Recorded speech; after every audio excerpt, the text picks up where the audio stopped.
Chapter 65. Jiang Wang had also heard of the Tri-Mountain City's bounty mission. However, for some reason, this mission wasn't listed on the Dao Merit Board. Instead, it was issued by the Tri-Mountain City to everyone. In a sense, it wasn't endorsed by the Zhuang court. Of course, the rewards of the mission weren't paid for by the Zhuang court. It was said that the Tri-Mountain City Lord emptied his treasury for this mission.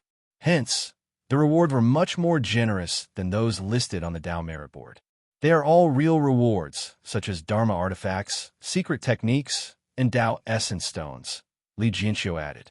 Although rewards were not as convenient as Dao merit points, it was also because it was inconvenient to calculate. On the contrary, they were often much more valuable than Dao merit points. Forgive me for being blunt, senior brotherly. Jiang Wang thought for a while and said, "Why don't you bring your own team for this mission that requires teamwork? Especially since the rewards are very good." Most academy disciples who went out on missions often had a fixed team composition. Zhang Linchuan and Wang Zhangxiang were like that. They were the core members of their respective teams. After Ling He, Zhao Ruqing, and the others had finished setting up their foundations, they would also gather together to complete various missions. They wouldn't be like now, where they were scattered most of the time and mingled with other teams. Only Li Jinxiu seemed to always be alone. Li Jinxiu pursed his lips and said, "They are all dead. I'm the only one left." Everyone looked at each other, not knowing what to say for a moment. Although cultivators should be indifferent to the separation of life and death, people weren't people. But humans weren't plants. How could they remain indifferent? Huang Azan laughed dryly and tried to ease the atmosphere. Then, senior brother, your team isn't very auspicious. Ling He pulled him and said, "Senior brotherly, this mission isn't listed on the Dao Merit Board, so there's no ranking. However, from the rewards, the difficulty is definitely not lower than rank 7. To be honest, our strength can't keep up. I'm afraid we'll be a burden to you." Actually, the overall difficulty of this ferocious beast extermination mission should be rank 6. Li Jinxiu's expression didn't change. He continued, "But you have to know that the Tri-Mountain City got its name from the 3 mountain peaks in the city, Shubi, Yuheng, and Feilai. These 3 mountains are either majestic or steep, but they are all famous mountains. The Tri-Mountain City got its name because of them, but at the same time, they're also the origin of the ferocious beast rampage." "The nest of the ferocious beasts?" Jiang Wang asked. Li Jinxiu nodded. "Among them, Vertical Brush Peak was wiped out 2 years ago. 2 years later, 3 Mountain City should have accumulated enough strength. This time, their target is Aliyath Peak." "But we're not going to Yuheng Peak, we're going to Shubi Peak. Isn't the Vertical Brush Peak already... Although the Vertical Pen Peak has been cleared out, it's still very dangerous." However, 2 years had passed, and there were new ferocious beasts roaming around, but they were scattered and did not form a large scale. Our goal is them. Therefore, the difficulty of the mission will be relatively simple. Li Jinxiu picked up his chopsticks and said, "That's how it is. You can decide whether you want to go or not. Even if you don't go, it won't affect our friendship." Jiang Wang knew that although he and Li Jinxiu were familiar with each other, that was all. They had a good impression of each other, but when it came to friendship, they were not close. If he rejected her this time, they would probably become estranged. However, Jiang Wang would not rashly agree just because he wanted to be friends with Li Jinxiu. He was indeed tempted by this mission. Firstly, the mission reward was generous. Secondly, he wanted to contribute to the 3 mountain cities' current predicament. Thirdly, he was about to complete his foundation in a few days and needed this mission to familiarize himself with Dao techniques. When he thought of this, Jiang Wang said directly, "With senior apprentice brother Li's strength, it is our fortune that you are willing to take us along." Li Jinxiu looked at Jiang Wang meaningfully. "Just based on the sword strike you used to kill Xiongwen, you are qualified enough. Moreover, in your group, Ling He is steady and thorough, Du Yehu is extremely talented in battle and is brave and fearless, and Zhao Ruqing is intelligent and talented." He even praised Du Yehu, who was not present, so he naturally would not leave out Huang Azan, little Huang. is also very clever. Senior apprentice Brother Li's eyes are as bright as torches. Huang Azan immediately praised.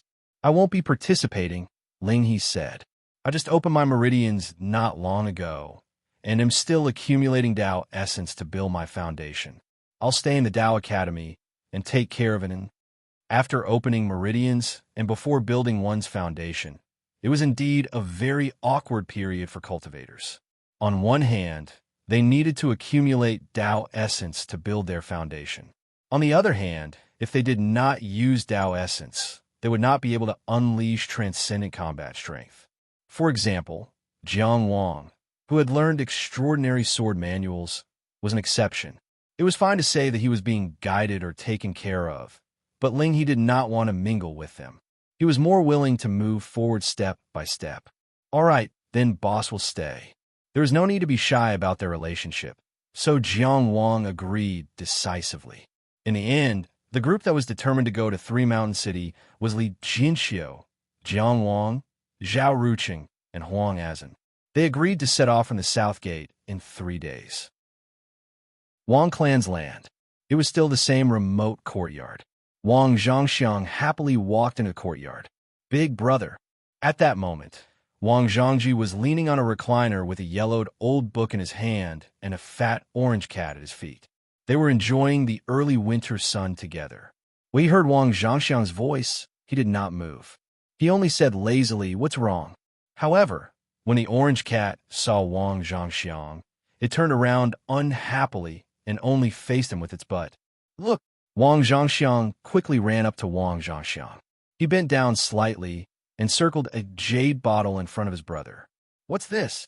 Wang Zhangji naturally recognized this bottle. He even clearly remembered the specific appearance of the pill in the jade bottle and every detail. However, the great expectations he had at first were just as great as the great disappointment he had later. At that moment, no one knew how many emotions flashed through his mind. However, in the end, he only raised his eyelids. Your quota has already been used. 1,500 Tao points. It's very difficult to gather, right? It's not difficult. Wang Zhangxiang shook his head and smiled brightly. I, your little brother, have been the champion of the 3 cities Tao exchange for 3 years. Wang Zhangxiang was used to giving off a gentle and steady image. Only in this small courtyard would he occasionally show some levity. Wang Zhangji flipped a page of the book. You're very thoughtful, but it's meaningless to me. Let's try. Let's try again. Wang Zhangji glanced at the lazy orange cat at his feet. You might as well feed Xiaojiu instead of feeding me. That way, it can live longer and be closer to you. That won't do. Father will beat me to death. If you feed me, he won't beat you? Father, he loves you dearly. The clan has also invested resources in order for you to become a champion. You have to gain something. Take the meridian unlocking pill back.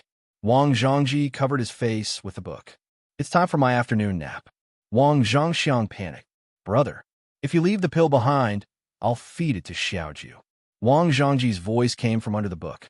It was still calm. However, Wang Zhangxiang had already sensed his determination.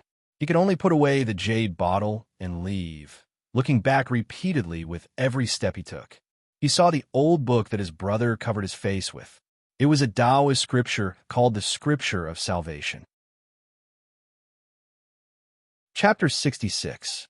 It was already late at night, and had already been coaxed to sleep.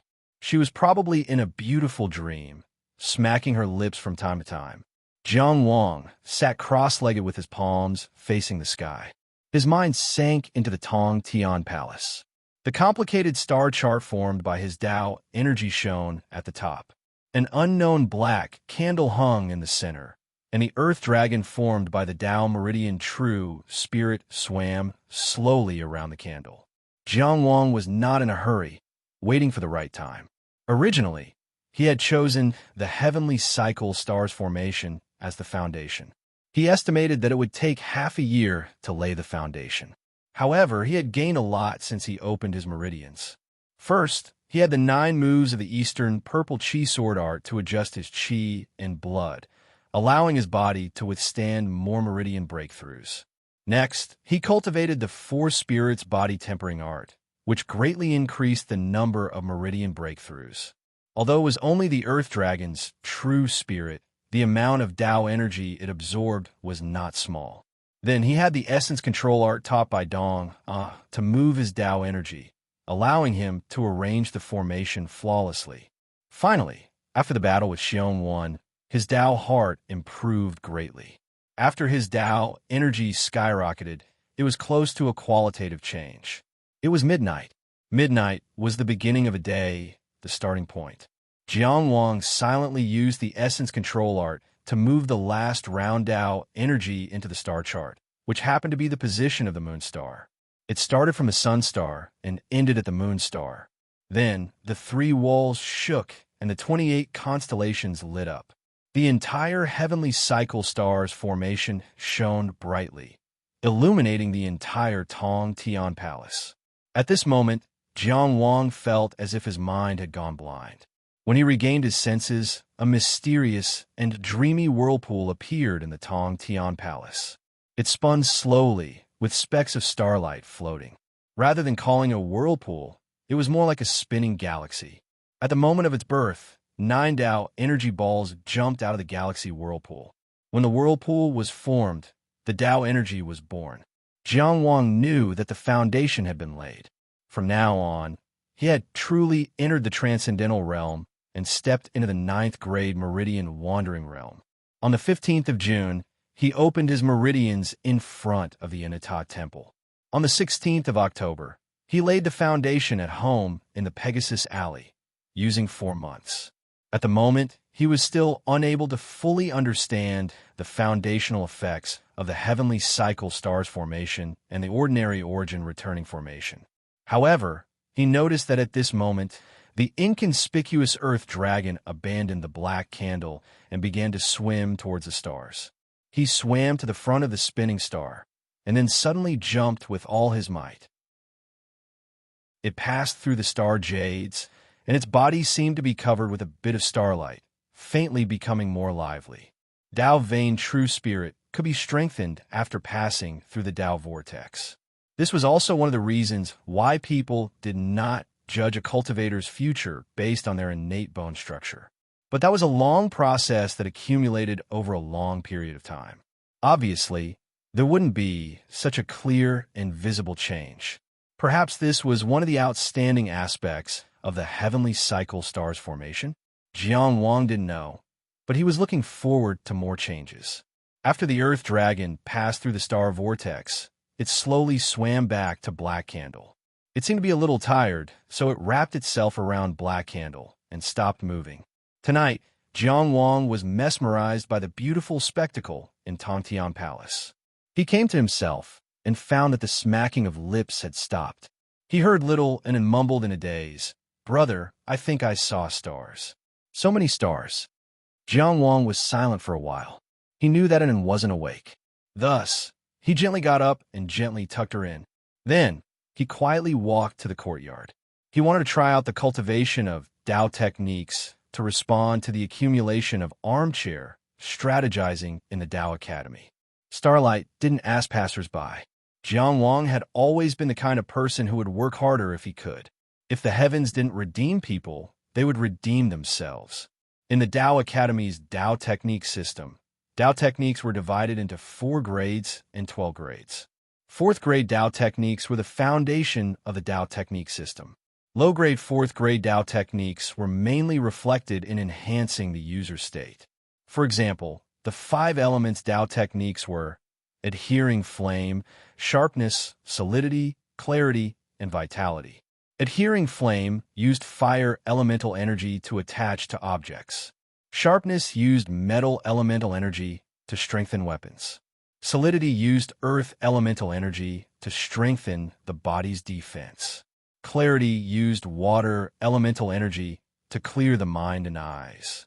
Vitality used wood elemental energy to drive away exhaustion and vitality. There might be slight differences in the specific Tao techniques of each academy, but the general principle was the same. The orthodoxies passed down from the 3 great Tao sects, sacred grounds, were all the same. In theory, a ninth-grade Meridian Wandering Realm cultivator could use all fourth-grade Dao techniques. However, the specifics were different for each individual. Some people might find it difficult to grasp even mid-grade fourth-grade Dao techniques. Some people specialized in metal elemental Dao techniques, while others specialized in water elemental Dao techniques. The Academy's instructors often emphasized one point. Every cultivator must clearly recognize what they were good at.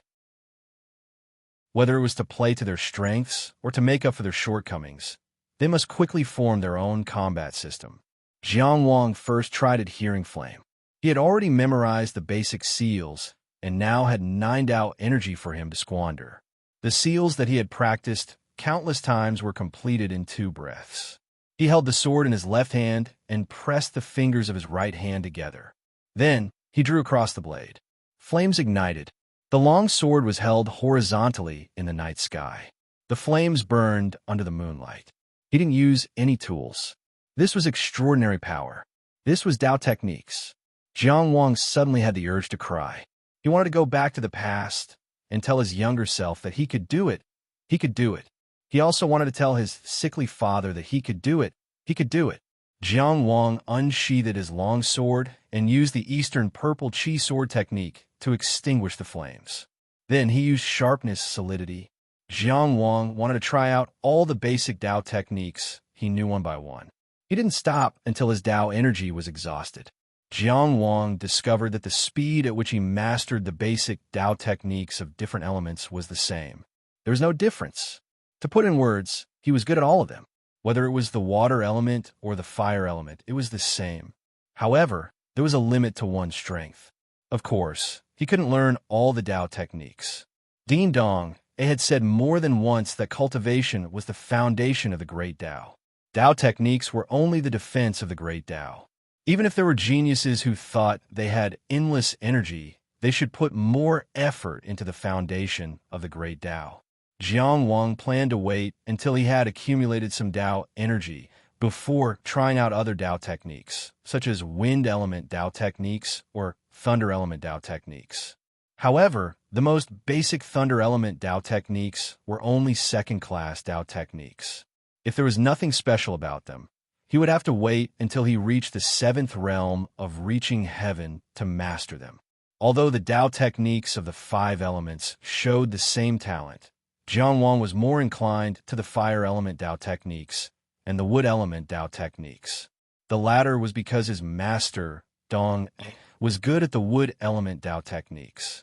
The former was because of the wonderful battle outside the Huanjin temple, because of the man who was as fierce and dazzling as the sun. Although Zhuo Guanglia didn't even know his name, he had learned a lot from Zhuo Guanglia and gained a lot. Therefore, he had a strong affection for the fire element. It was foreseeable that no matter which Dao technique he chose, there would be countless changes in his battle choices. The increase in his battle strength would be more than double. This was undoubtedly good news for the upcoming mission to eliminate the ferocious beasts. By the time Jiang Wang decided on the direction of Dao techniques, the sky was already slightly bright.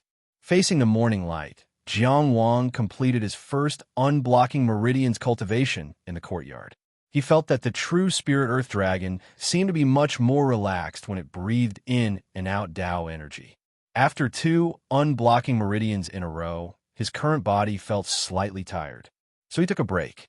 He washed up, folded his bed, and went out to buy breakfast for Jiang Anan. The early risers were pushing their carts and hawking their wares. Tofu pudding was in a pot, and hot oil cakes were rising in spirals. The smoke and fire of the human world, and the azure cloud ladder in the sky.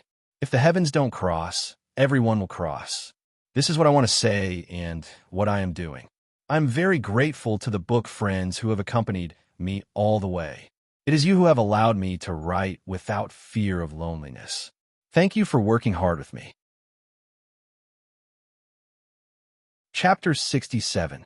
Zhu Weiwa had yet to return, but his voice had already spread.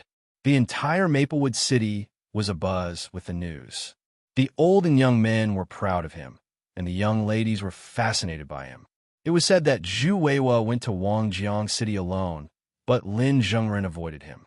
Thus, Zhu Weiwa decided to fight his way to the Dao Academy of Wangjiang City and teach all the top experts on the Dao merit ranking a lesson. Other than Fu Baosong, who fought with his life on the line, who received a barely passable evaluation, his evaluation of the others was that they were all useless. In the end, the dean of Wangjiang City's Dao Academy couldn't stand it anymore and even fought personally. He was an experienced sixth-stage Soaring Dragon Realm cultivator and was at the peak of the Soaring Dragon Realm. Zhu Weiwa fought bravely and became braver as he fought. After a long battle, he actually defeated the dean of Wangjiang City's Dao Academy, who was gradually losing strength. Defeating a dean of a Dao Academy while still studying was a feat that no one in Qinghe County had accomplished in the past 100 years. It was said that Zhu Weiwa laughed loudly, and his voice shook the entire city. He laughed loudly because there was no one in Wangjiang City, and he couldn't even defeat him. The city lord of Wangjiang City attacked in anger. After exchanging blows, Zhu Weiwa retreated. His name shook the entire Zhuang country. If it was said that chasing and killing the heart-devouring devil before was suspicious, then defeating a sixth-stage Soaring Dragon Realm expert head-on this time, and escaping unscathed from a fifth-stage Intermansion stage expert had already proven Zhu Weiwa's strength without a doubt. The deputy dean of the Dao Academy had already personally signed the admission letter, and General Huangfu had specially invited him to join the Ministry of War. He would be a general with real power at the very beginning. The name of the burning torch spear spread throughout the world, and Zhu Weiwa took one step forward. Zhu Weiwa's choice aside, having such an awe-inspiring person wasn't just a boost to the reputation of Maplewood City's Dao Academy. Previously, during the Three Cities Dao discussion, Wangjiang City had won the most important title of the fifth-year students and suppressed Maplewood City. However, after Zhu Weiwa made his move this time, Maplewood City was second to none in the entire Qinghe County. In the allocation of resources at the end of the year, Maplewood City would naturally take the lead. This meant more Meridian unlocking pills and more outstanding teachers. Maplewood City's Dao Academy only recruited 10 inner disciples every year. It wasn't that only 10 people in the entire Maplewood City could be nurtured, but they had limited resources and couldn't nurture more people. The situation next year might be very different. As for the other protagonist of this incident, Lin Zhengren, he didn't give up either. It was said that at that time, he was carrying out an important mission outside and couldn't leave. Only then did Zhu Weiwa come knocking on their door and move unhindered without fear. After returning to the city and hearing about the situation, Lin Zhengren swore in front of everyone that although his combat strength was inferior, he would work hard and claim that he would avenge Wangjiang City in the future. He won the respect of some people. Jiang Wang asked curiously, "The blue python was burned?" Zhao Ruqing laughed loudly. No, he didn't bring the jade python whip with him that day. The whip that was burned belonged to his younger brother. It can be seen that he deliberately changed it before he appeared. This time, even Ling he couldn't help but laugh. After the three brothers chatted for a while, Jiang Wang shared the heavenly cycle stars formation that he used to lay the foundation. He didn't say before because he didn't know how effective it would be and was afraid that it would be harmful. But now that he had succeeded in laying the foundation, he could feel the advantages of the heavenly cycle stars formation. He felt that sharpening the knife wouldn't delay the work of cutting wood. Compared to the extra time spent on the origin return formation, it was nothing.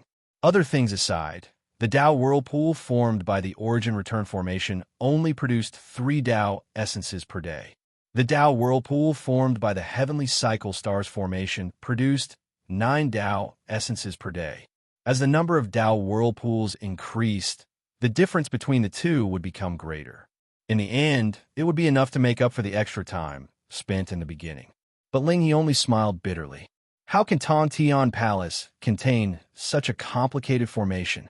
Zhao Ruqing explained from the side. This is why that elder of mine said that your meridian opening was perfect. Only now did Jiang Wang know what was so special about his Tantian Palace.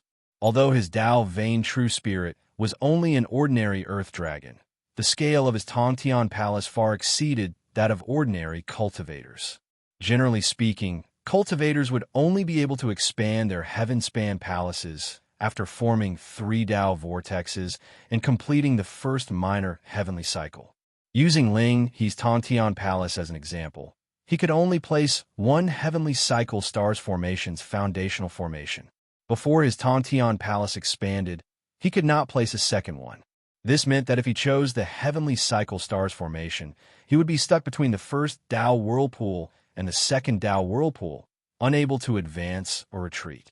And once Jiang Wang opened his meridians, his Tantian Palace would be vast and majestic.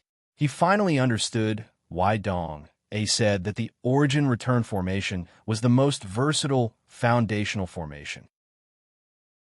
No wonder the 3 great orthodoxies used the origin return formation as their foundational formation. As for Zhao Ruqing, the scale of his Tantian Palace was naturally not a problem.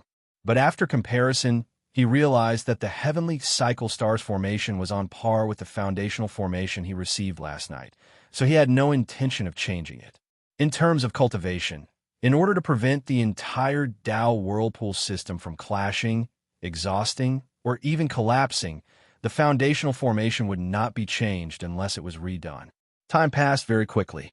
On the day of departure, the agreed team gathered at the south gate. When he saw Jiang Wang, Li Jianxiu's eyes lit up. "Junior brother, congratulations on successfully laying your foundation." Jiang Wang blushed with shame. "What's there to congratulate about laying a foundation? Senior brother Li, don't embarrass me."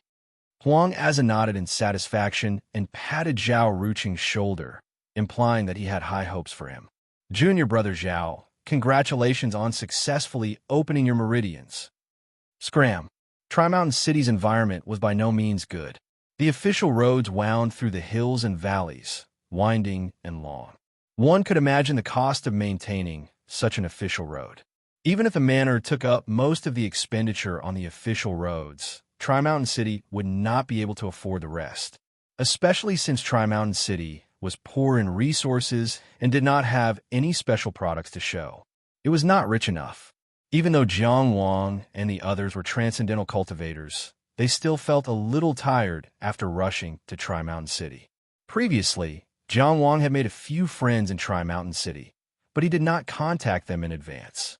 He could not afford a 1,000-mile sound transmission box, and his cultivation level was not high enough to send a flying sword. Writing and sending a letter might not be as fast as rushing over himself. He might as well wait until he ran into them. Yang Xingyong, Sun Xiaoman, and the others were cultivators of the city, so they naturally would not miss the opportunity to clear out vicious beasts. Tri-Mountain City was built among the mountains, and the structure of the city was very different from that of Maplewood City. There was only one city gate in the entire city, and it faced the only official road that extended into the city. After entering the city gate, the first building they saw was the crude-looking city lord's mansion. In other words, everyone who entered Tri-Mountain City had to go around the city lord's mansion on both sides. From the looks of it, this city did not seem to welcome outsiders. However, the people of Tri-Mountain City were all brimming with enthusiasm, and their laughter was heroic. Judging from their clothes, the living conditions of the people of Tri-Mountain City were generally not as good as those of Maplewood City. However, their spirits were very high, and one could see the confidence in their eyes. Even though the beast disaster had caused the city to suffer, the sounds of hawking and laughter never seemed to stop. People came and went, and people stayed and people left. This was the so-called human world. Chapter 68. 2 muscular, bare-chested men were guarding the gate of the mayor's mansion. They looked intimidating. The group followed Li Jianxiu to the right. Suddenly, a clear voice sounded behind them. "Jiang Wang." Jiang Wang turned around and found that it was the petite and cute Sun Xiaoman.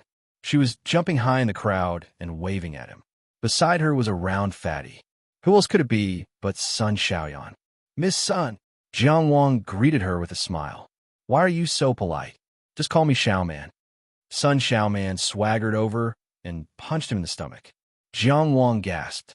In order not to embarrass himself, He tried to maintain a bright smile on his face. Okay, Xiaoman. Hello, Xiaoyan. It seemed that Sun Xiaoman and the others had just returned from outside the city.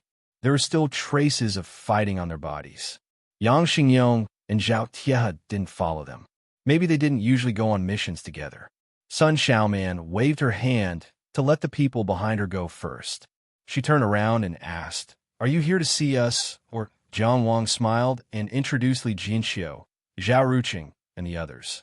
"We have accepted the mission to kill the dire beasts." "Good. You're a good friend." Sun Xiaoman was very generous. "You haven't booked a place yet, right? Come and stay at my house." "Sister." Sun Xiaoyan quietly pulled her from behind. "You're a girl. It's not good to bring people home." "What's not good about it? Our house is so big. You can arrange it. My bed is so small. It's not even big enough for me to sleep alone. When did I say I want them to sleep in the same bed with you? Then it's even worse to sleep with you. I say, what are you thinking about every day with all that fat on your head?" When the two siblings were about to fight, Li Jinxiu spoke in time. "Miss Sun, we have already booked a room. Besides, we're about to set out to kill the dire beasts. It's not convenient to stay in your mansion." Jiang Wang also said, "This time, we came out with Senior Marshal Brother Li Jinxiu, and everything was arranged by him. Xiao Meng, Xiao Yin, you don't have to trouble yourselves. Let's drink together after we finish the mission." Okay. Sun Xiaoman instantly put away her ferocious look and turned around with a smile. "I'll make an appointment with Tai He and the others later." The two groups of people bid each other farewell. As soon as Jiang Wang and the others walked away, Sun Xiaoman's face darkened. "Damn fatty, are you trying to undermine me? What will our friends in Maplewood City think of us if we act so stingy?" But with Sun Xiaoyan's understanding of her, of course she wouldn't stay behind to be beaten up. He had already run into the city lord's mansion. Sun Xiaoman chased madly all the way, causing chaos all the way. The guards in the mansion were already used to it. None of them dared to look away. The siblings barged into the study one after another. A beautiful middle-aged woman was sitting behind the desk. She was bent over the desk, reading something. This person was the current city lord of Three Mountain City, Do Yume. She was also the mother of the Sun siblings. Sun Xiaoyan burrowed into her arms and pointed with her chubby finger. "Look at big sister." Do Yume put down her pen and ink and hugged the chubby Sun Xiaoyan. She didn't care how uncoordinated the scene was. She turned her eyes and stared at Sun Xiaoman, who was baring her fangs and brandishing her claws. "Sun Xiaoman, what are you doing again?" She had such a graceful name, but her aura could be described as heroic. Sun Xiaoman stopped at the door of the study. She was not convinced. The elder sister is the mother. What's wrong with me teaching him a lesson? He already has a mother. He doesn't need so many mothers. Sun Xiaoman was speechless for a moment. She could only stomp her feet on the floor. "Mother, you're too biased." Do Yume hugged Sun Xiaoyan dotingly and said matter-of-factly, "Of course. A married daughter is like spilled water. I'm not married yet. Isn't that just a matter of time?" Sun Xiaoyan hid her mother's arms and felt very safe. She chimed in. "That's right. She was flirting with someone surnamed Jiang today. Damn fatty. You're itching for a beating." Sun Xiaoman was furious. She raised her fist and rushed forward. Do Yume raised a hand, and a gentle force stopped Sun Xiaoman, preventing her from moving forward. "Your girl. Don't be so rude." She raised her eyebrows and asked curiously, "What's up with that Jiang guy? Don't listen to his bullshit." Sun Xiaoman couldn't rush forward. She was furious. "Jiang Wang is the one who unconditionally transferred 50 Dao points to us last time. This time, he's here to help us clear out the dire beasts. What's wrong with me greeting him? You're such a heartless son. You're so stingy. Are you afraid that he'll be squeezed out? Oh, then I should greet him." Do Yume nodded. She then asked, "Is he good-looking?" Sun Xiaoman felt that there was no way she could continue this conversation. "Mother." Sun Xiaoyan made her presence felt. "He's okay, but he's not as good-looking as that Zhao guy. You don't understand, my silly son. It's useless for a man to be too delicate. You need to have some meat." Do Yume reached out and pinched Sun Xiaoyan's chubby face. "Look at how chubby you are. You're so cute. Sun Xiaoyan's expression was awkward. She was a little embarrassed. Sun Xiaoman took a deep breath and adjusted her emotions. She suppressed her anger and said calmly, Mother, aren't you a little biased towards boys? Do Yumei nodded. Yes. What's wrong? Sun Xiaoman roared. Do, you're a girl too. That's right. Aren't I a classic example? My heart is devoted to your damn father. When did I ever care about my family? When my father was dying, he must have regretted not caring for his precious son more. When your father was alive, I served him. Now that he's dead, I have to support the Sun family and pull the two of you together.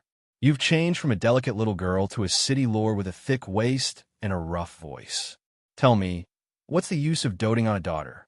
Sun Xiaoman was speechless. She was speechless. She kicked down the door of the study and left angrily. Jiang Wang and the others bade farewell to Sun Xiaoman. They went to find a place to stay. Huang Azan smiled wretchedly. Jiang Wang, the daughter of the Tri-Mountain City Lord. Huh? Jiang Wang said helplessly. They're just ordinary friends. Hee, I know. Zhao Ruqing said faintly. Huang Azan, if you're not afraid of being smashed in a meat paste by the mountain-shaking hammer, then continue to laugh wretchedly. Huang Azan instantly recalled the mountain-shaking hammer that swept through the Tri-Cities Dao discussion. He shuddered and shut his mouth. Li Jianxiu seemed to be very familiar with this place. He led them to an inn with ease. The inn was small, but it was not shabby. There were a few tables and chairs in the main hall, all of which were wiped clean. The innkeeper was an old man with poor eyesight. He squinted his eyes and looked at Li Jianxiu for a while before smiling. You're here, Li? Li Jianxiu greeted him familiarly. Yes, Master Zhang. Please arrange for rooms. 2. Even if you're rich, don't waste it like this. Can't the four of us squeeze together? All right, as you wish. How have you been? Pretty good. How about you, Master? Pretty good. Jiang Wang looked at this scene in silence. He felt that Li Jianxiu was so harmonious with everything here, as if he had lived here for a long time. His son and daughter-in-law were eaten by vicious beasts on the official road on their way back to the city. When they went upstairs, Li Jianxiu said, when the patrolling city guard arrived, they couldn't even find a bone. Jiang Wang was silent. The number of vicious beasts in Maplewood City was average. It was rare for vicious beasts to charge into the official road. He found it hard to imagine. If even the official road was not safe, how much pressure would the ordinary citizens of Tri-Mountain City have to endure? And what was it that kept them so stubbornly hopeful? He always feels that his son is not dead and will come back one day. So he stands guard at the entrance of the inn every day. Li Jianxiu sighed and said nothing. Chapter 69. Vertical Brush Peak lived up to its name. It was like an upright brush, straight towards the sky and extremely steep. There was only a simple mountain path up the mountain. Everyone stood at the foot of the mountain. They could imagine how difficult it was for the practitioners of Three Mountain City to open up this path, especially when a mountain was filled with vicious beasts. They had to bleed every step and lose their souls step by step. The flesh and blood of the dead formed the steps, and the souls of the dead protected the living. The living worked hard and finally stepped onto the mountain, exterminating all the vicious beasts. After 2 years, there were new ferocious beasts roaming around the area, and new cleaners had appeared as well. Jiang Wang was no stranger to vicious beasts, but it was his first time coming to the legendary nest of vicious beasts. Because of the generous rewards, many practitioners came to Three Mountain City, but most of them chose to follow the main group of Three Mountain City to exterminate Alioth Peak. Only a few groups chose to go to Vertical Brush Peak. Li Jianxiu set off early in the morning, so there were no other companions. Under Li Jianxiu's lead, the group climbed up the mountain. The first half of the path was smooth. Other than the occasional beast bones, there was nothing else. The mountain path spiraled up the mountain. On one side was a cliff, and on the other was a cliff. Occasionally, there would be strange howls echoing in the valley, causing goosebumps to rise. Careful, Li Jianxiu suddenly warned, but did not take action. A snake-like, vicious beast suddenly darted out from the cliff. Although it was a snake, it was covered in scales the same color as the rocks. This layer of protection made it difficult to detect when it was still. Jiang Wang was the first to unsheath his sword. The first killing technique of the East Rising Purple Chi Sword mantra was precisely when the vicious beast opened its mouth, cutting off its tongue. His other hand that was forming seals was not idle either. He flipped his hand and stuffed a fireball into the snake's mouth. His body turned with his sword, and at the same time that the vicious beast fell off the cliff, he floated back up the mountain path. This series of actions was clean and efficient, without any excess. It was a pleasing sight to the eyes. After integrating Dao techniques into his combat system, Jiang Wang's battle prowess had multiplied. This kind of vicious beast is called the rock snake. Its scales have an extremely strong defense, and its mouth is its weakness.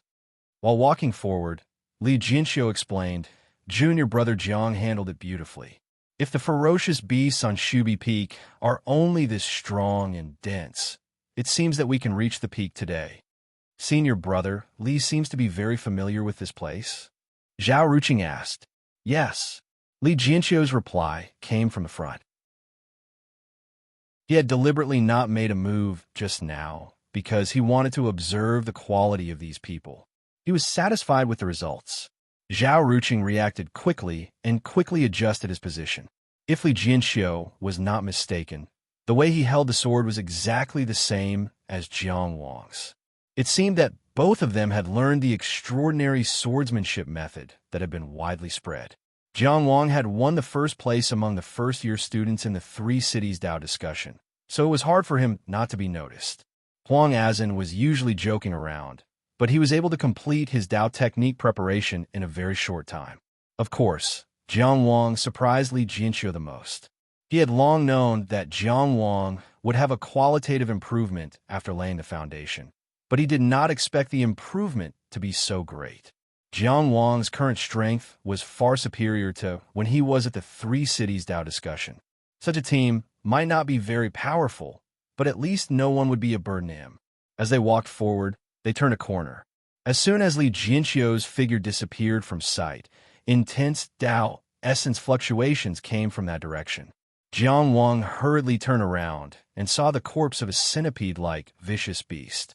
It had been cut into several pieces and was scattered on the ground. 2 flaming swords were burning in Li Jinxiu's hands. "Windhounds can fly," Li Jinxiu explained. Then, he said indifferently, "If there are too many of them, it will be difficult to deal with them." If they were surrounded by flying vicious beasts on this narrow mountain path, it would indeed be difficult to deal with them. Fortunately, only one windhound had appeared so far. The continuous appearance of vicious beasts meant that they had entered the area where vicious beasts roamed.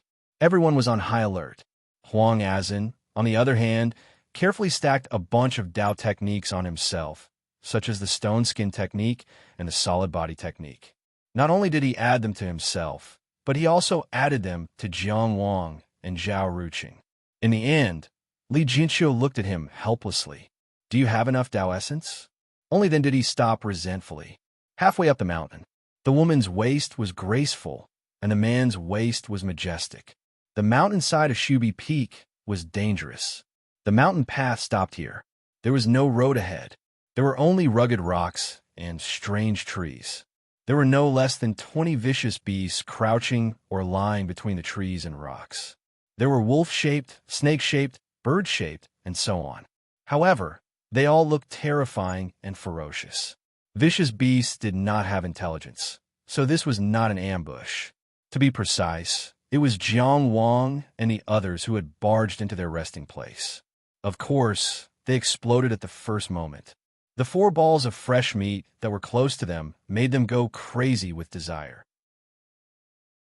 Li Jinxiu held the dual flame swords and crashed into the vicious beasts. The flame swords flew, and the flesh was badly mangled. Zhao Ruqing wielded his sword and cut to the side. He did not charge forward recklessly like Li Jinxiu. Instead, he kept the number of vicious beasts he faced at least 3 at the same time. His sword moved swiftly from left to right, cutting through vital points every time. Huang Azin's hand seals were as fast as flying. Jiang Wang had already discovered that he was extremely fast when he was in the state of mind. At this time, the flame bullets were like a string of pearls, almost whistling as they surged forward. He had used a high-grade 4th-grade single-target Dao technique to create an area of effect Dao technique. Jiang Wang naturally did not want to fall behind. He pulled his left hand, which had completed the hand seals, and a vine wrapped around the wolf-shaped vicious beast in front of him. Then his long sword slashed, and the wolf's head separated from its body. He kicked the wolf's corpse and sent it flying, crashing into another tiger-shaped vicious beast. He had already borrowed the force to fly backward. His entire body fell backward in the air, forming a straight line parallel to the ground. It was like a long sword, and his own sword was the tip of the sword. The strength of the east-rising purple cheese sword art shook ordinary iron, causing the sword to cut through the snake-shaped vicious beast like a sharp blade cutting through paper. The snake's corpse was split in two. Jiang Wang and his sword passed through the splattering blood. It was a close call, and not a single drop of snake blood came into contact with his sword. An eagle-shaped vicious beast pounced forward, crashing into the splattering snake blood in the air. It let out a shrill cry as it was corroded. Jiang Wang turned around. His long sword shot out from his hand and pierced through the eagle's slender neck, decapitating it in one strike. This ordinary long sword could no longer withstand a battle of this level, and it exploded in midair. Jiang Wang had been prepared for this. He formed a hand seal for a long time, and with a shake of his hand, a flame sword had already formed. Only then did the snake blood fall to the ground, corroding the mountain rocks and leaving dents in them. Jiang Wang held the flame sword at an angle and charged forward, once again crashing into the tiger-shaped vicious beast that had been knocked aside. The flame sword pierced through the heart. Jiang Wang grabbed the tiger-shaped vicious beast's neck with his left hand and threw it to the side. This series of battles was ingenious and smooth. If not for the essence control art that allowed him to control his Dao energy as he wished, he would not have been able to do this. At this moment, Li Jinxiu had already killed 2 rounds in the vicious beast horde. Of the nearly 20 vicious beasts, only 2 were left alive. 2 Wen Ho. They seemed to know no fear, and of course, they had no concept of running away. They continued to charge forward, one to the left and one to the right. Li Jinxiu rose from the ground. The 2 flame swords intersected in the air, and the 2 Wen Ho were cut into 4 pieces and fell to the ground with him. Zhao Ruqing had already sheathed his sword. It seemed that he was not under any pressure. Huang Azin, senior brother Li is mighty. Since he could still actively flatter him, he should be in good condition. Jiang Wang casually extinguished the flame sword. He did not have as much Dao energy as Li Jinxiu, so he would save as much as he could. Currently, his starry river vortex produced 9 Dao energy beads every day. Coupled with his own cultivation, he accumulated Dao energy very quickly. However, in this kind of intense battle, he could not last for too long. Li Jinxiu stepped over the corpses of the vicious beasts and walked forward. Without the vicious beasts covering him, Jiang Wang finally noticed a huge rock in front of him. There was something carved on the rock. Chapter 70. Li Jinxiu stood still under the huge rock. Only the fire of the flame sword was swaying in the mountain wind. Jiang Wang walked to his side and saw the words carved on the rock. In the 12th year of Yongtai, I fought hundreds of battles and was invincible. I leave these words for the future generations to admire. It was signed by Wu. It shouldn't be finished because there was a vertical line next to it. Obviously, it was just the beginning. Yongtai was the reign name of the current monarch of Zhuang State. It was now the 14th year of Yongtai in the Zhuang calendar, which was the year 3917 in the Taoist calendar. In other words, the words on the rock were left 2 years ago. It was the time when Shizha Peak was cleared out for the first time. After Li Jinxiu killed the ferocious beasts, he didn't praise or conclude. He also didn't move forward. Instead, he stopped in front of the stone that obviously had a story. This atmosphere made Huang Azin, who had always been lively, shut his mouth. Li Jianxiu was silent for a while and dispersed the flamed sword in his hands. Finally, for the first time, he slowly pulled out the sword at his waist in front of Jiang Wang and the others. This was the first time Jiang Wang saw the sword unsheathed. Bright and brilliant were the first adjectives that came to mind. They didn't match with swords, but they were so suitable for this sword. Li Jianxiu held the sword with one hand and added a few strokes on the rock. Mount Wu. This name was ordinary, but it should be the senior who seemed to be invincible. Li Jianxiu moved the tip of the sword and carved another line on the rock. It said, "The future generations come to admire." Then, he carved another line and wrote, "Li Jianxiu, the prodigal dog." The stone powder rustled and fell, as if it was hiding some emotions in the dust. "Let's go." Li Jianxiu turned around and said, "Let's go to the top of the mountain." They bypassed the huge rock and stepped on the fallen branches and rotten leaves, moving forward among the rugged rocks. There might have been a road here before, but 2 years had passed, and it had returned to its original appearance. There was no road in the mountain, but the road was under their feet. "I saw that your sword was broken just now. We can exchange it for a long magic sword after clearing out Shizha Peak alone. I'll give it to you," Li Jianxiu said casually. "How can I do that?" Jiang Wang waved his hand and said, "It's not like I'm the only one contributing to the mission. Besides, senior brother, you're the main force. As a cultivator who is used to using swords, Jiang Wang's desire for a good sword went without saying. If it was just him and Zhao Ruching on this trip, he wouldn't feel embarrassed. However, he wasn't that close to Li Jianxiu or Huang Azan. Li Jianxiu patted the sword at his waist. "I have a peach branch. I don't need any other sword." It turned out that this sword was called Peach Branch. What a fitting name. It was so bright and beautiful. Jiang Wang thought. Li Jianxiu continued, "A magic sword of this level should be worth around 600 Dao points. You can share 100 Dao merit points with each of us." In that case, Jiang Wang had profited greatly. However, it was actually not a loss for the rest of the people. After all, Dao points were hard currency, and the items exchanged for missions might not necessarily be suitable for them. Okay, Jiang Wang no longer hesitated. The other two naturally had no objections. Li Jianxiu turned to Huang Azan and said, "Judging from your Dao techniques, you should be walking the same path as Shen Nanqi. It's just that one is of the metal element and the other is of the fire element." Huang Azan scratched his head and smiled. "I'm just blindly figuring it out. It's not systematic. Fire element Dao techniques are violent. You have to pay more attention to the control of the Dao techniques. For example, this Dao technique, Flame Bullet. Li Jianxiu casually made a hand seal and formed a flame bullet. When it explodes, how it explodes, at what scale, and at what speed. You have to be at ease. Under Li Jianxiu's control, the flame bullet moved forward and backward, expanded and shrunk, and then suddenly accelerated, shattering a mountain rock. "I've learned something." Huang Azan bowed respectfully to express his gratitude. Li Jianxiu waved his hand and said to Zhao Ruching, "You're very smart. Earlier, I said that Du Yehu's combat talent was the highest among you guys. I didn't expect to overlook you. Your combat talent isn't inferior to his. It's just that he's relying on his innate combat instincts." He bent his finger and tapped his head. "You're relying on this." Zhao Ruching chuckled. "Is that so? I wouldn't have known if you didn't tell me." Huang Azan pondered for a moment. "That's not right, Senior Marshal Brother Li.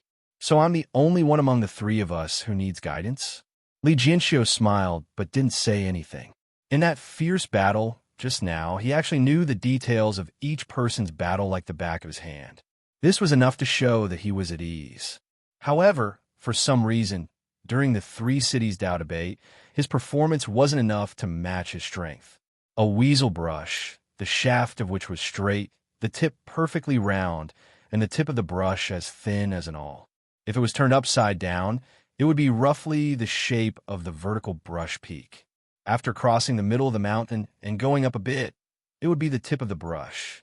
It was also the place with the widest cross-section of the entire vertical brush peak. This was also the base camp of the vicious beasts of the vertical brush peak. Everyone could hear the roars of the beasts from a distance. When they got closer, some of the vicious beasts couldn't hold back and charged out.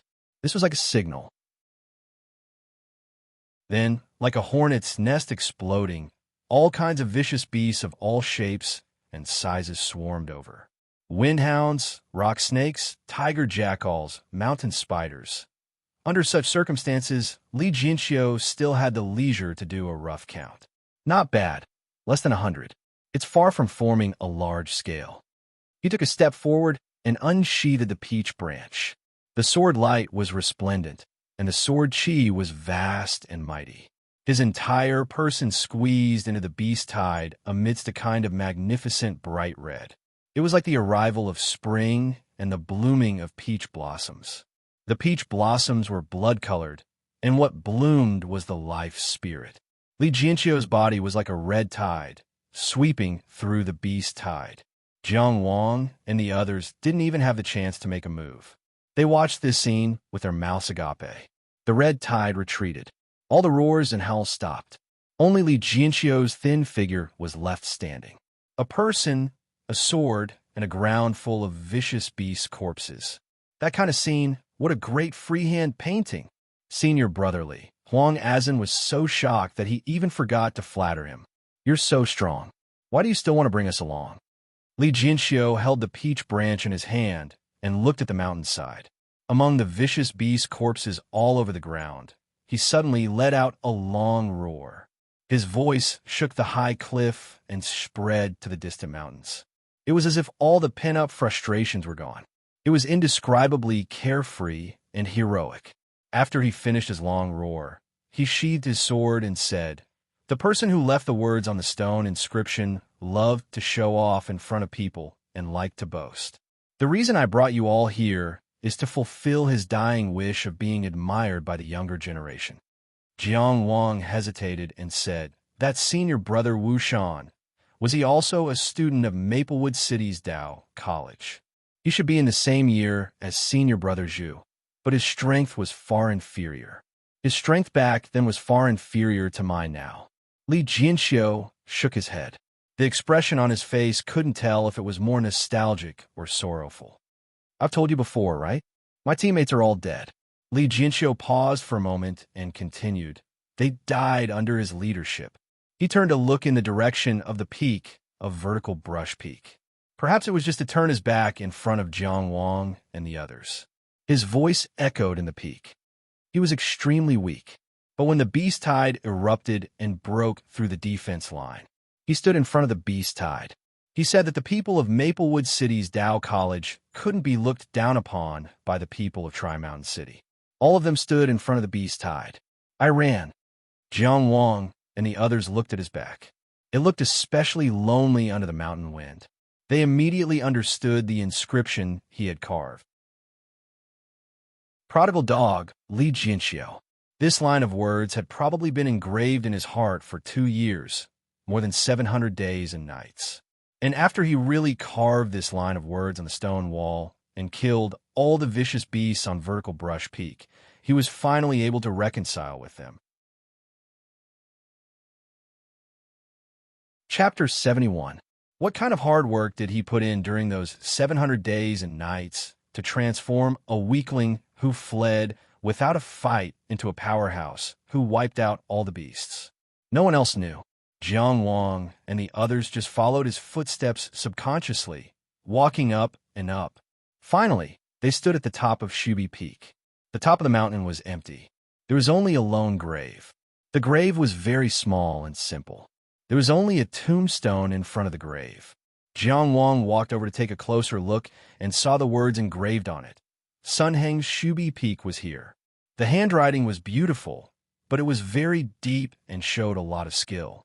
Sun Heng was the lord of 3 Mountain City 2 years ago, and the one who set up this tombstone was his wife. Li Jinxiu said, "Beasts wreaking havoc was a problem that 3 Mountain City had to face since its establishment. After Sun Heng became the lord of the city, he worked hard and actively cultivated talents. Finally, 2 years ago, he gathered a team and launched an operation to wipe out the beasts. The first target he chose was Shubi Peak. Although it was already a huge overestimation before the operation really started, no one would have thought that there would be so many beasts gathered on this mountain. There were actually tens of thousands of them. Where did their food come from? These ferocious beasts were enough to devour the entire three-mountain city. When they went crazy together, no defense line could stop them. I ran away at that time, but I heard that only Sun Hung stood at the front line and didn't retreat a single step. Not only did he not retreat, but he advanced. Li Jianxiu continued. He killed his way from the foot of the mountain to the top, and here, right under our feet, he personally killed the leader of that wave of beasts, the yin-yang double-headed eagle. When the eagle's cry that lasted for a month suddenly stopped, everyone knew what had happened, and everyone began to madly counterattack. Shubi Peak was wiped out, but Sun Hung also died of exhaustion.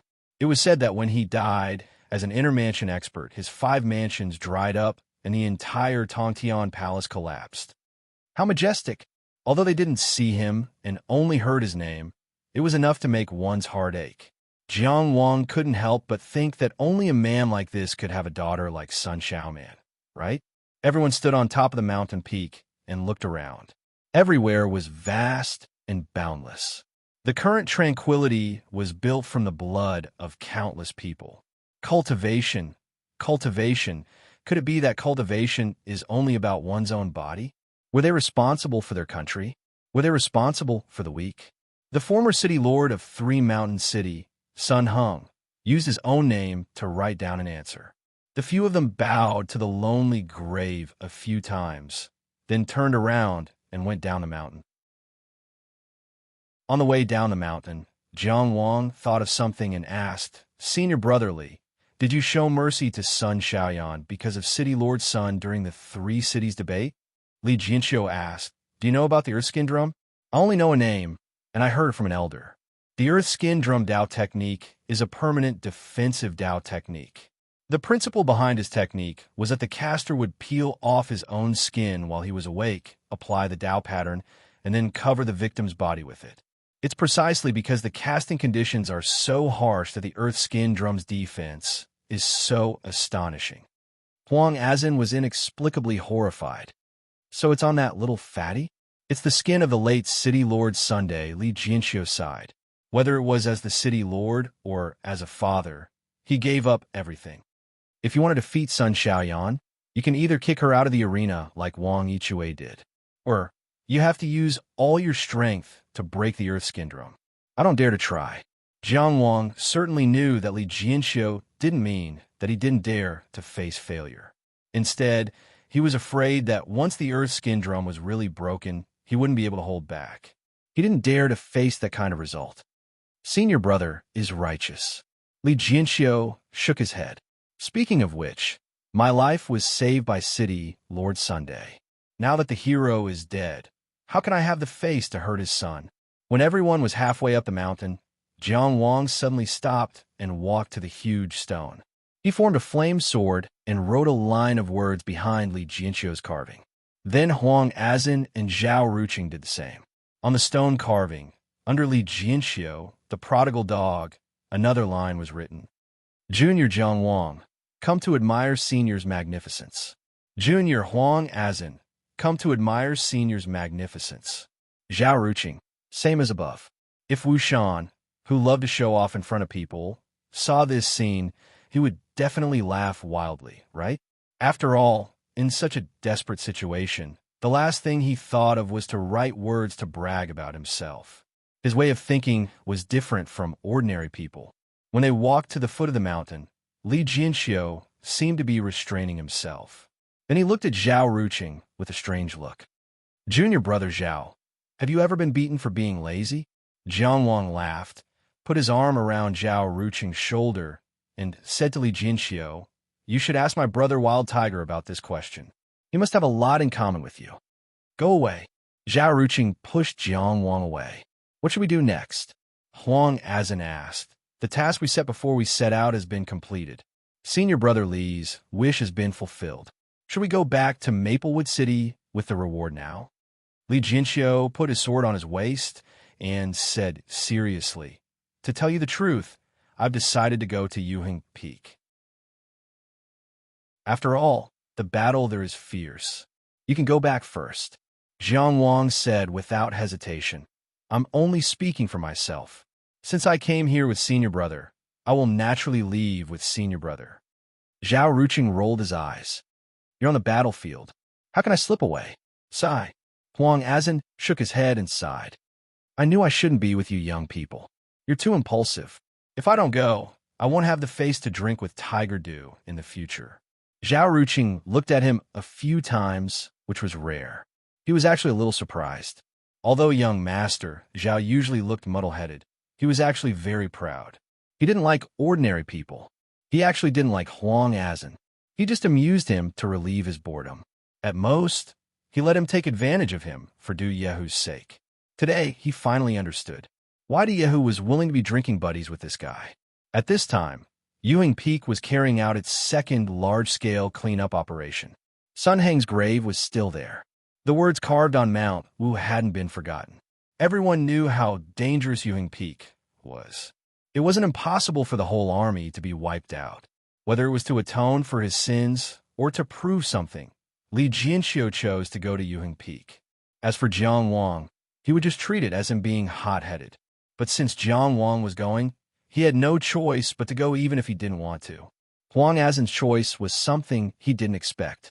It also didn't conform to his usual flattery and slyness. Good. Li Jianxiu was very satisfied. After traveling alone for 2 years, he seemed to have found the joy he had when he was with friends. With a cup of wine, 10,000 miles will be repaid. Let's go to Yuheng Peak. After running naked for a week, I finally got a recommendation spot. Everyone, please recommend me. Chapter 72. The Big Dipper had 7 stars, and Alioth was the 5th. After cultivators understood the 5 prefectures, they would have to anchor themselves in the 4-star fields. Cultivators had never stopped exploring the stars, but it seemed that they had never found the end. It was said that the Alioth Peak of 3 Mountain City corresponded to the Alioth star of the Big Dipper. When the heavens came, an inconceivable change would occur. Of course, this was only a legend. No one could confirm it. The only thing that the cultivators of 3 Mountain City could confirm was that this peak was one of the sources of the beast calamities that had plagued 3 Mountain City for the past few decades. An unending stream of vicious beasts came down from this peak, charging into 3 Mountain City, destroying the roads, grain fields, and devouring humans and animals. And now, it was time to end everything. Before sun hung, no one had dared to think this way. But after the destruction of Vertical Brush Peak, Alioth Peak naturally became the second target. For this day, 3 Mountain City had been saving up for 2 years. The dead cultivators needed to be replenished. The new cultivators needed to grow. The magic tools, medicine, all kinds of resources needed to be replenished. 2 years was the limit. Of course, if the heart-devouring demon had not caused a ruckus, 3 Mountain City would have been more prepared. But they could not save up anymore. Under the vicious beast's rampage, 3 Mountain City had entered a vicious cycle. And new vicious beasts had appeared on Vertical Brush Peak. Time was not on 3 Mountain City's side. Thus, even though the court did not approve, they did not allocate any resources. The current city lord, Do Yume, emptied her treasury and launched a second extermination. This time, 3 Mountain City had many foreign reinforcements. Other than cultivators from nearby cities, there were even foreign experts. For example, a woman with a white veil covering her face was rumored to be an expert from a mysterious sect in the Cloud Kingdom. She guarded a line of defense by herself, and no one dared to approach within a 1-kilometer radius. Alioth Peak's greatest barrier was not its steep mountain, but the swarm of killer cliff bees living at the foot of Alioth Peak. These vicious beasts were small, but there were many of them. They could not be exterminated, but their attacks were extremely strong, and they could penetrate through any opening. They lived in the caves at the foot of Alioth Peak, moving about in groups. 3 Mountain City had tried to cover a large area with Tao techniques, but these killer cliff bees were innately sensitive to Tao essence fluctuations and would fly away before the Tao techniques could form. Even if some of them were killed, it would only cause the killer cliff bees to go into a frenzy. Tens of millions of killer cliff bees swarmed over, covering the sky and covering the earth. Nothing could stop them. 2 years ago, Sun Hung did not choose Yuhing Peak as a breakthrough point because of this.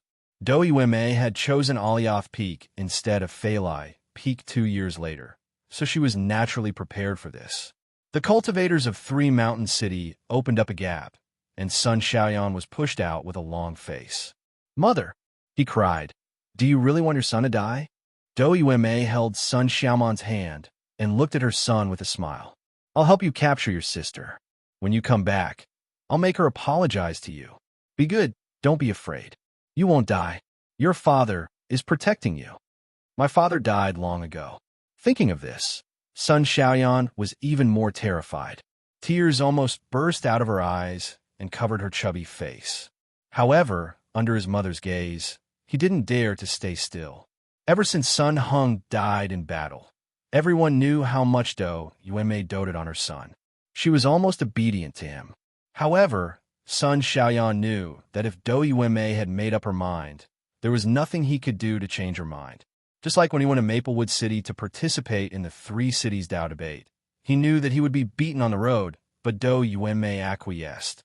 He could only hold back his tears and follow his sister.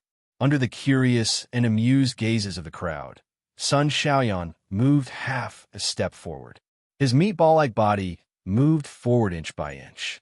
Jiang Wang and the others arrived at Yuhing Peak under such circumstances. They met many familiar faces. Maplewood City was the closest to Yuhing Peak, so Li Jianqiu's group was not the only one who came. Jiang Wang even saw Fong Helling. They had not seen each other for a while, but for some reason, he had lost a lot of weight. However, he also had a fierceness to him. He had used some unknown method to sneak into Maplewood City's Dao Merit List's 5th-ranked Shen Nanqi's group. When Zhao Ruqing saw him, he whispered to Jiang Wang with a smile, "The Fong clan is looking for evidence everywhere. They said that they want to sue you to the city lord. They said that you deliberately led Xiong Wan to the Fong clan, causing countless deaths and injuries." Of course, this was a joke. No matter how much Jiang Wang was involved, the reason Xiong Wan sneaked into Maplewood City was because of Zhu Weiwa's pursuit. If they really wanted to find someone to take responsibility for the death Xiong Wan had caused, then only Zhu Weiwa had the qualifications. Then, would the Fong clan dare to find trouble with Zhu Weiwa? The answer is obvious. However, although there was no big problem, small troubles were inevitable.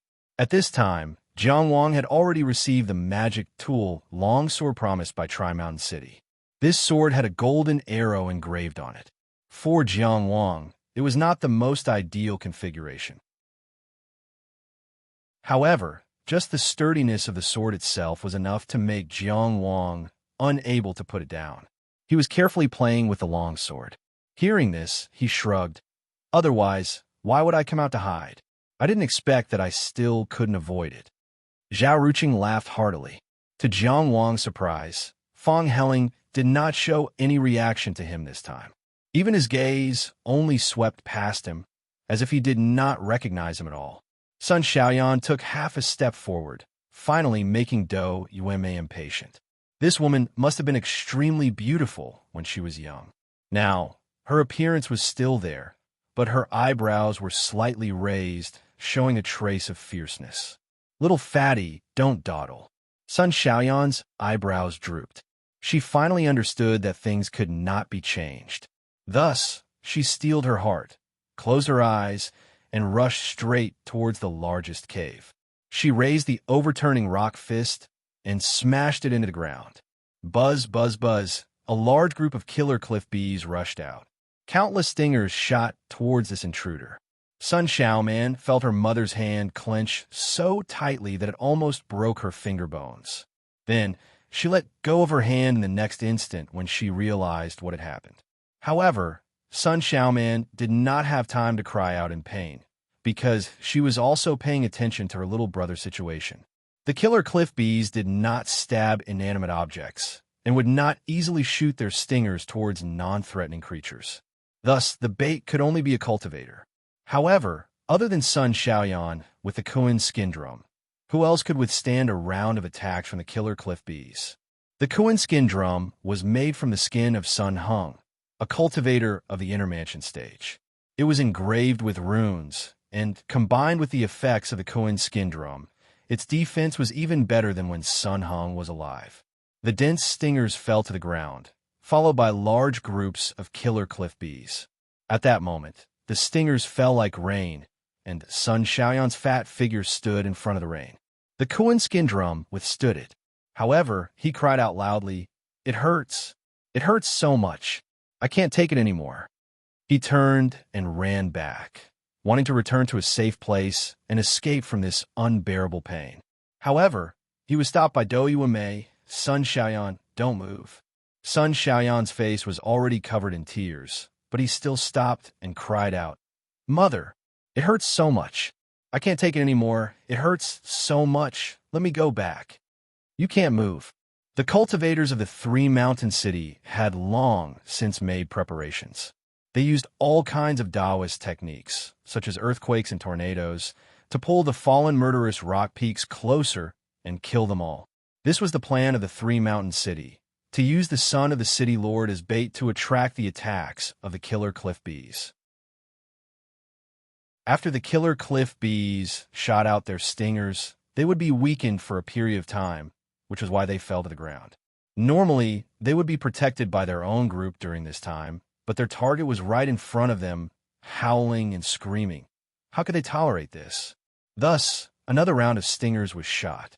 Sun Xiaoyan cried out in pain, his fat jiggling, but he was indeed a child who listened to his mother, and his feet did not move. Dou Yuanmei held back her tears and calmly gave out orders. Although Sun Xiaoman bullied her brother, she could not bear to see him suffer and wanted to rush out, but was pulled back by Dou Yuanmei. "Mother, little fatty is in so much pain." Sun Xiaoman cried out, "Why do you think your father didn't give you the Kuan skin drum? He loves you so much." Dou Yuanmei's uncontrollable emotions disappeared, and she said calmly, "This is your dead father's plan. Before he died, he had already thought of how to deal with the killer cliff bees." Sun Xiaoman was stunned, and she could no longer hold back her tears, and they fell. It was not that she did not blame him. She blamed him for being biased. He said that he loved him the most, but before he died, he chose to put on a permanent defense for her brother. She once thought, how much did her father love her brother, and how much did he love him, to give him all his skin for her brother? But she did not expect. She was the child that her father was biased towards. This was the last bit of love he had for her. He could not bear for his daughter to suffer. No one was willing to come to the Three-Mountain City, and he came here alone. The people under his rule were called mountain barbarians, and Sun Hung called himself Barbarian Sunday. Such a man named his daughter Xiaoman. What kind of hope did he have? Chapter 73. The former city lord of Three-Mountain City, Sun Hung, had launched his first extermination operation. Before he died, his last thought was to exterminate the beast for the second time. He took off his human skin and covered his son with the Kuan skin drum, just for today's scene. And his wife, Dou Yuanmei, had inherited his last wish, taking over his position as city lord, and also took over the heavy burden on his shoulders. Could he close his eyes at the peak of Shizi Peak? The killer cliff bees that had caused many generations of cultivators to be helpless at Yuheng Peak would become history today, and at this moment, everyone in front of Yuheng Peak was a witness.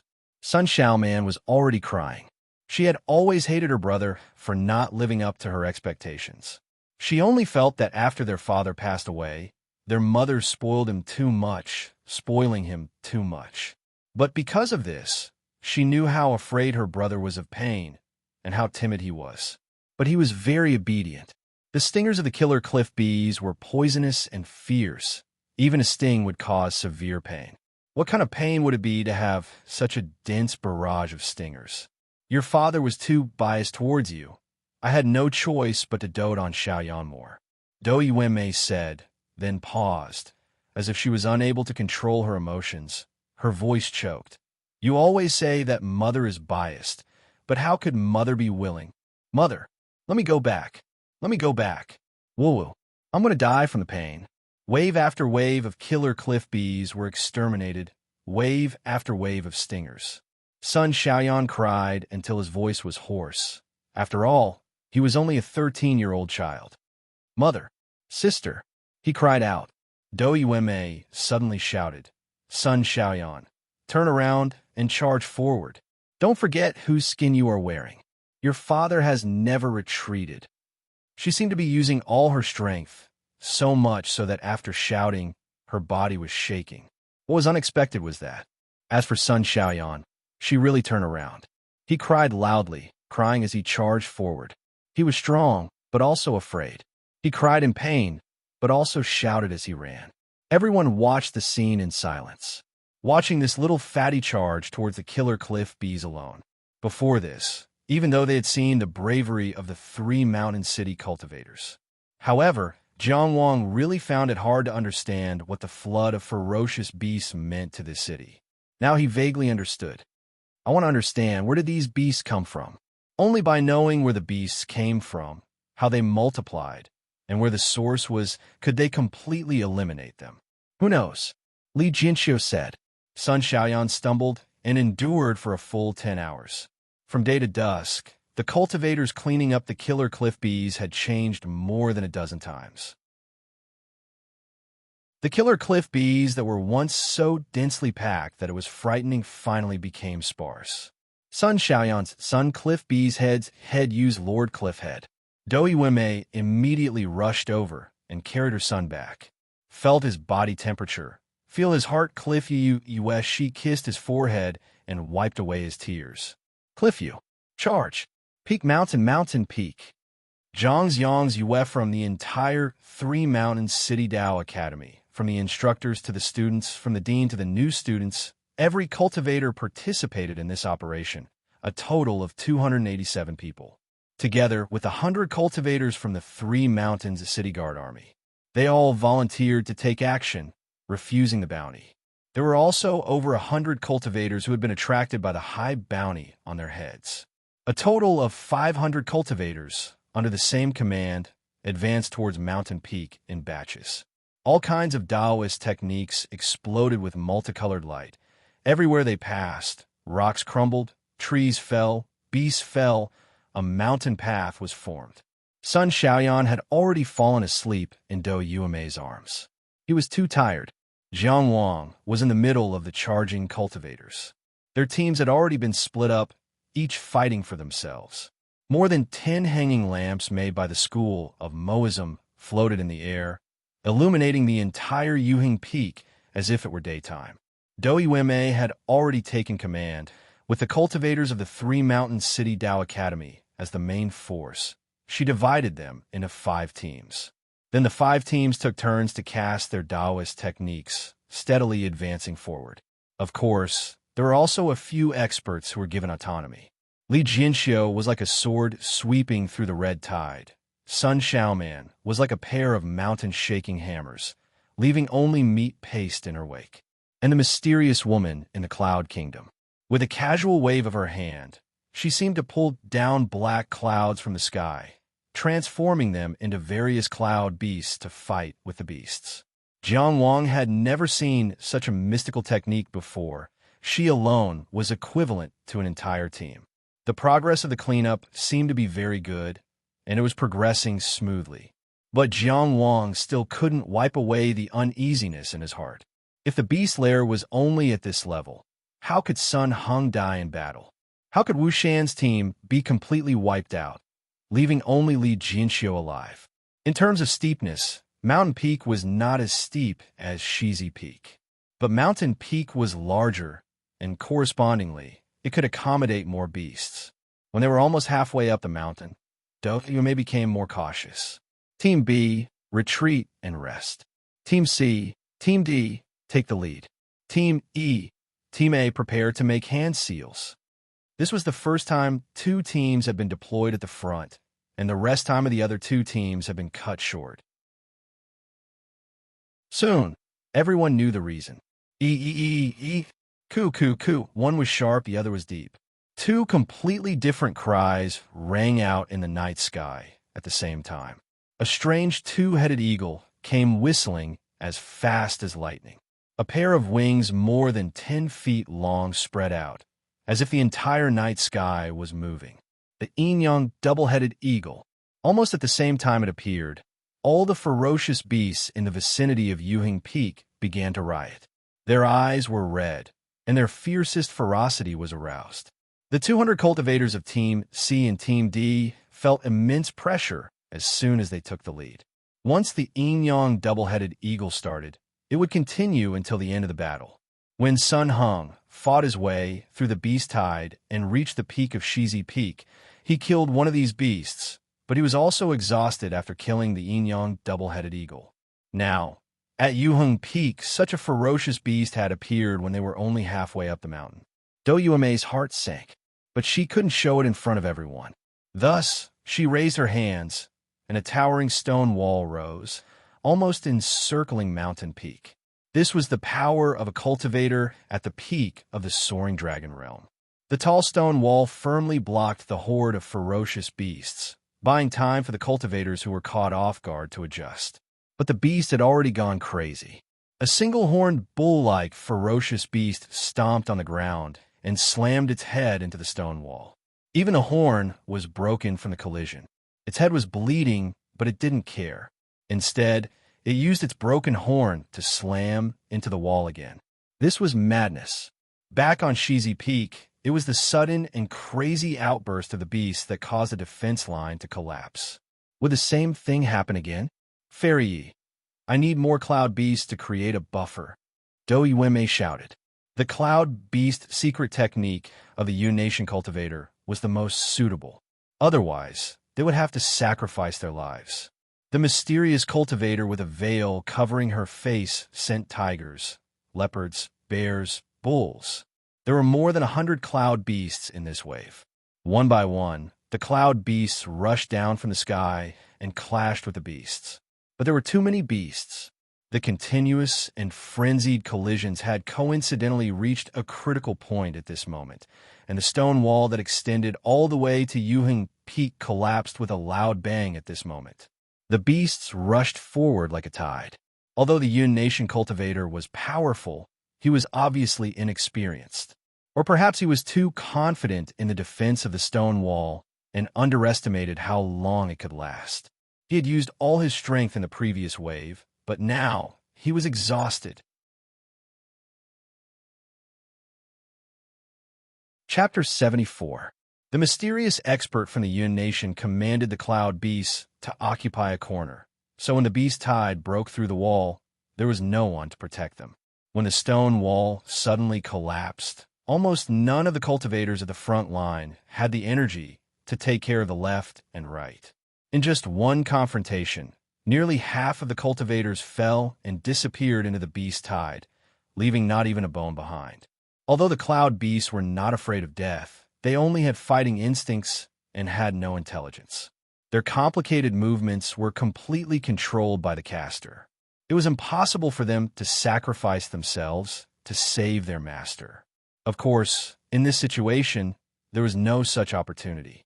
More than 100 cloud beasts seemed to be a lot, but when the beast tide swept over, they were instantly drowned. In fact, when those ferocious beasts pounced on them, Yi Qingyu's mind was completely blank. She was born in a noble family, took the best meridian opening pills, chose the most suitable cultivation technique, and achieved perfection in every step of her cultivation. This time, she came out to take on a mission on a whim, deliberately avoiding the elders to test her strength. Before this, she had never experienced a real life and death battle, nor did she have a need to. Therefore, she had never thought that when a real life and death crisis arrived, that kind of feeling would make people tremble. She could almost smell the stench of the ferocious beast's huge mouth and see the scarlet behind its fangs. Then, she saw a surging sword light engulfed by a vast and mighty purple aura. Purple aura from the east, vassals looked to the west.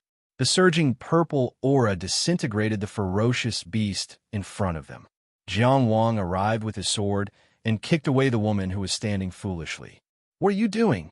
He flipped his hand and threw out a fireball that exploded.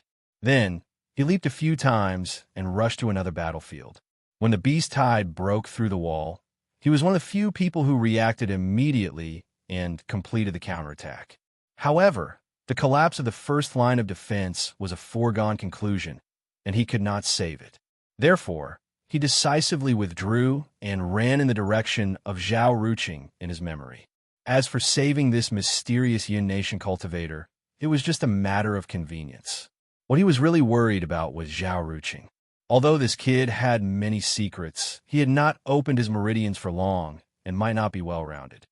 Yi Qingyu flew in the air for a while before she reacted. Her first thought was, I am saved. The second thought was, I was kicked. She flipped over and steadied herself, casually summoning 2 cloud beasts. Only then did she look around in shock. She discovered that no one had the energy to pay attention to her, and the person who had saved her was nowhere to be seen. She stood on top of a cloud beast and retreated. She looked around and saw figures bathed in blood and fighting. Only now did she feel her face grow hot. With her cultivation, the secret art she had mastered, and the artifact she carried with her, she shouldn't have appeared so helpless. As long as they performed well, although they might not be able to kill their way through the beast horde, they would have no problem protecting themselves. And just now she had almost died. Thinking of this, she took out 2 golden beans from her sleeve and threw them forward.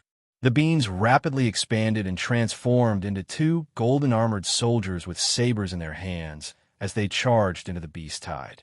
The vicious beast bit, and its teeth actually fell off.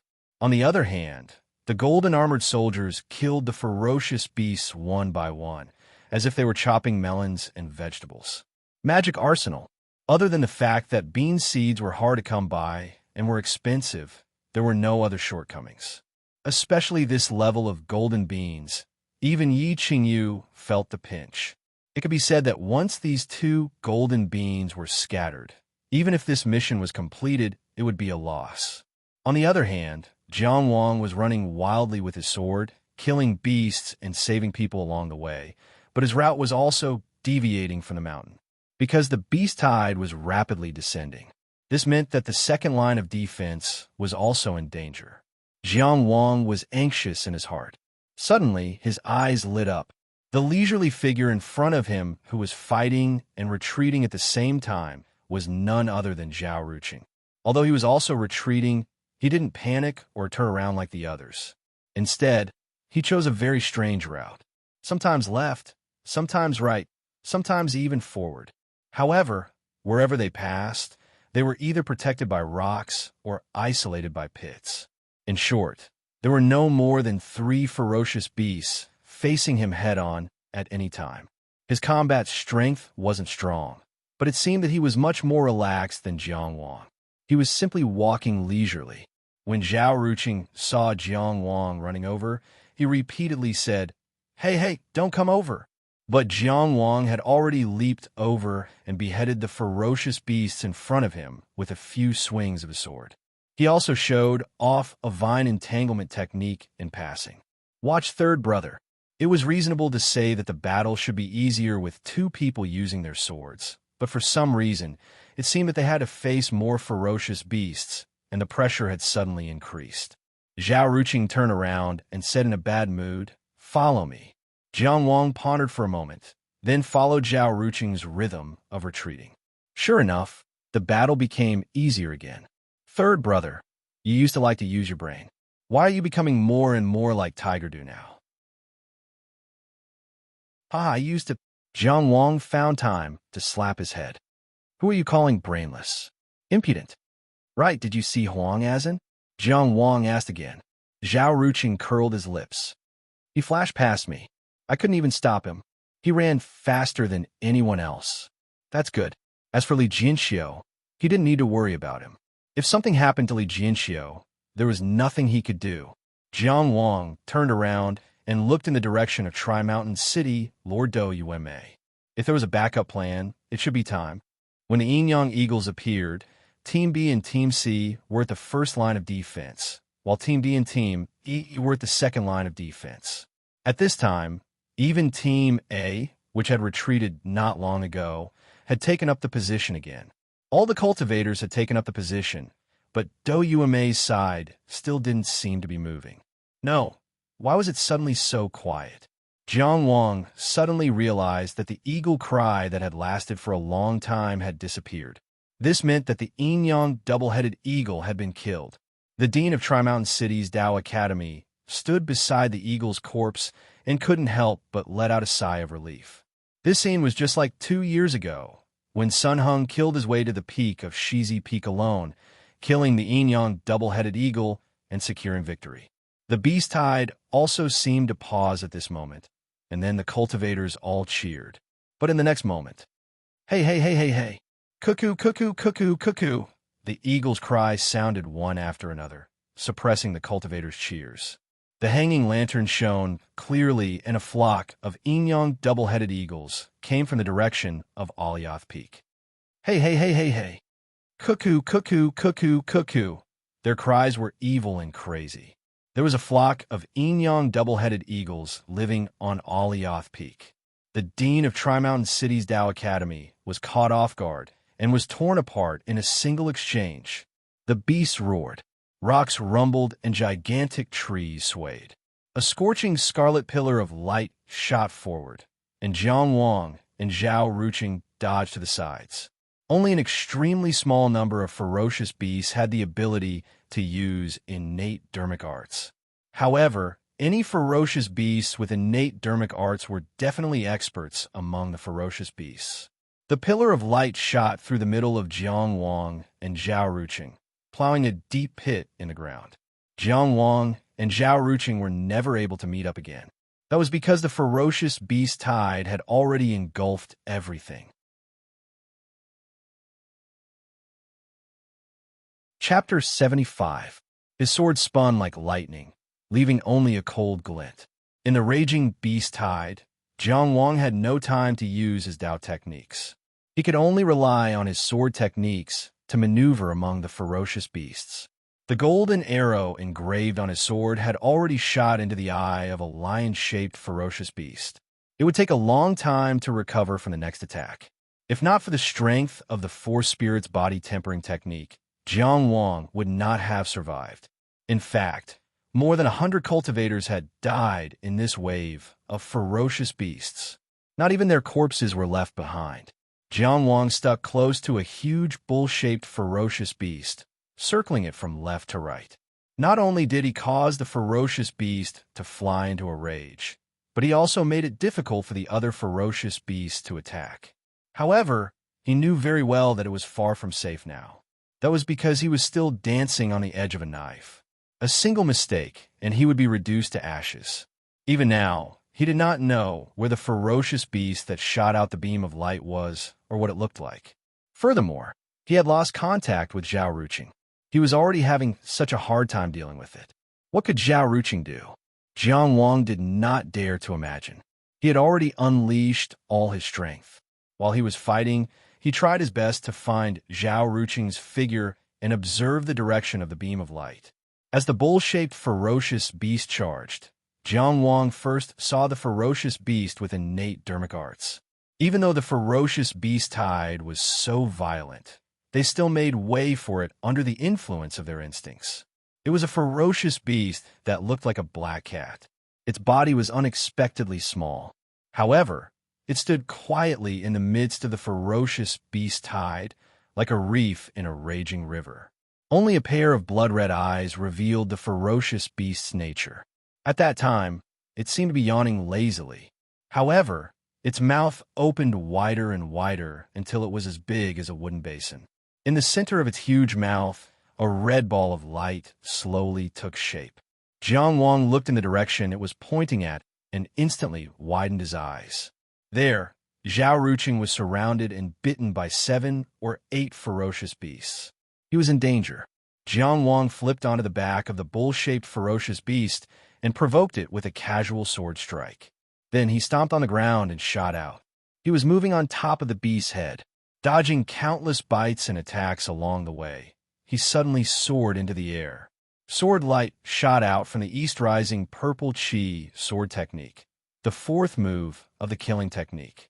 Jiang Wang was wrapped in an extremely resplendent sword aura. He crashed through the horde of ferocious beasts and rushed to Zhao Ruqing's front at an extreme speed. He grabbed Zhao Ruqing's shoulder and flung him back. When Zhao Ruqing was thrown off, Jiang Wang spun 3 times in the air. The black cat-like beast's crimson beam of light whizzed past him, narrowly missing him. This was extremely tense, but also extremely ingenious. However, he had actually overlooked the bull-shaped ferocious beast that he had been teasing for a long time. That was a deer cow. It looked like a mix between a cow and a deer, but its skin was rough and its flesh was thick, and it was extremely strong. After being used as a shield by Jiang Wang for a long time, it ignored everything else and focused on Jiang Wang, charging forward recklessly. As the crimson beam of light blasted open another path, Jiang Wang landed on a mountain spider. With a sweep of his sword, he cut open the spider's compound eye. However, at this moment, the deer cow soared into the air and crashed into Jiang Wang. In his haste, Jiang Wang only had time to raise his sword to block in front of him before he was sent flying high into the air. Behind him was a cliff. How high was Yuhing Peak? At least when one looked down from halfway up the mountain, it was already covered by clouds and mist. Third brother. Zhao Ruqing charged forward like a madman. But what welcomed him was a horde of ferocious beasts that pounced on him. The battlefield they were fighting on was on the northern cliff. Yi Qingyu had been fighting along the way, searching for Jiang Wang to this place. Before the second round of the ferocious beast tide erupted, as proud and arrogant as she was, she had to save Jiang Wang at least once. Along the way, she had used up many life-saving secret treasures. In the face of the increasingly ferocious beast tide, she thought to herself that she only had 2 secret treasures left. If she still couldn't find him, she would have to leave this place. Then she saw the ground was littered with corpses and minced meat. Of all the battlefields she had seen along the way, this was the one with the most minced ferocious beast corpses. The entire mountain was uneven, and there were 3 most obvious ravines that had been blasted open by some kind of force. In one of the ravines sat a man. She could only see the side of his face, but it was already very handsome. Blood flowed around him, and the ground was littered with minced corpses. However, the man just sat on the ground, his head slightly lowered, his long hair loose. "Hello?" Yi Qingyu asked tentatively. The man slowly raised his head and glanced at her. What a cold and ferocious gaze. However, he immediately swayed and fell into a pool of blood. At this time, regarding the battle on Yuhing Peak, the dean of the Tri-Mountain City Dao Academy had died in battle, and more than half of the 500 cultivators that had gathered this time had died. The ferocious beast tide had already broken through all the defensive lines. The furthest ones had almost reached the logistics base at the foot of the mountain and were slaughtering wantonly. It looked like they were about to lose. Perhaps, when the yin-yang double-headed eagles appeared, they were already destined to lose. In the midst of despair, the Tri-Mountain City Lord, Dou Yuanmei, once again stood up. However, no one believed that she could create a miracle. Back then, Sun Heng had been at the Intermansion realm. He had single-handedly pushed back the beast tide and killed the leader of the ferocious beast tide, turning the tide of the battle. However, he still ended up dead and his Dao dissipated. Everyone knew that Dou Yuanmei was only at the peak of the 6th stage soaring dragon realm. Back then, Zhuang Ting had allowed her to succeed as the city lord because of Sun Heng's sacrifice and the collective petition of the cultivators of Tri-Mountain City. Otherwise, although the position of city lord could be inherited by the family clan, she would have to be at the 5th stage Intermansion realm. The old city lord of Maplewood City back then, because he had no descendants, he was old and weak, and moved to Exile City to retire. However, Dou Yuanmei stood in front of the ferocious beast tide. She was a woman, but she was more high-spirited than all the men. She was only at the peak of the soaring dragon realm, but she suddenly exploded with an unparalleled aura. As if something was exploding, there were explosive sounds coming from within her body. Her aura was rising steadily. As everyone knew, the next stage after the soaring dragon realm was to open the Inner Mansion. Then, What was between the soaring dragon realm and the inner mansion? That was the exploration of the body's limits, the exploration of the body's ocean by the awakened Tao vein dragon. Generally speaking, this process was extremely long and meticulous. Only after the cultivator had seen through most of the ocean of the torso would they attempt to open the inner mansion. The human body had 5 mansions, and each of the 5 mansions had its own secret treasures. The greatest cultivation of the 5 mansions realm was the exploration of the 5 mansions' secret treasures. Depending on the degree of exploration, the difference in individual talent, and the difference in experience of each cultivator, the final harvest would also be different. Many times, it determined the difference between the strong and the weak. Among all the secret treasures of the human body, the rarest and most precious was undoubtedly divine ability. To be precise, it was the seed of a divine ability, or rather, it was the incomplete version of a true divine ability. However, as long as one had the seed of a divine ability, one would be able to complete it sooner or later. What was Dou Yuanmei doing now? Before she had fully explored the ocean of the torso, she chose to open the inner mansion in advance. Moreover, she had opened 5 mansions in a row. She had almost completely given up on her future and cut off her path of cultivation. She had only gone through the mansions briefly and did not even consider carefully exploring them. However, when she was at the 5th mansion, she finally found a divine ability. She was so confident that she could open the inner mansion before she had fully grasped the ocean of the torso. She was even more confident that she could obtain a divine ability. She did it. Sun Xiaoman. Mountain shaking. She shouted. The barefoot girl who was in the middle of a fight did not say anything. She swung her 2 ponytails, raised a mountain-shaking hammer with both hands, and smashed it on the ground. The mountain rocks shattered, and with the mountain-shaking hammer as the center, a deep crack appeared on the ground. Dou Yuanmei, on the other hand, only squatted down and pressed her pair of soft and boneless hands on the ground. She had opened 5 mansions in a row and found a divine ability. It was called Moving Mountain. Chapter 76. The moment Dou Yuanmei pressed her hands on the ground, the entire tide of ferocious beasts stopped abruptly like a wave crashing against a cliff. All the ferocious beasts flying in the air, including the group of screaming yin-yang double-headed eagles, were like headless flies or simply fled in panic. All the beasts that could not fly were crawling on the ground, trembling in fear. That was the most instinctive fear of life. Even if the beasts did not have intelligence, they could not resist it, because the earth was shaking. The entire Yuheng Peak towered into the clouds. Although it was not the tallest mountain in the world, it was still big enough. And such a mountain, at this moment, from the middle of the mountain, or more accurately, from the position where Dou Yuanmei's hands touched the mountain, began to shake. Rocks rolled down the mountain, and the beasts howled. Ah! Ah! Dou Yuanmei frowned, and her vigorous Tao energy exploded. Crack, crack, rumble. She slowly stood up from her half-squatting position and pulled the Yuheng Peak from the middle of the mountain, splitting it into 2 parts. Compared to Yuheng Peak, she was smaller than an ant, but a weak woman with the strength of a mountain like a god. Such a shocking scene would surely become an eternal memory in many people's hearts. Sigh. Suddenly, an old man sighed. His soft sigh seemed to have entered everyone's heart. Let's end it here. The voice said. Boom! Dou Yuanmei pushed her hands away, and the ground shook and the mountain closed. She looked at the top of Yuheng Peak in shock. That was where the voice came from.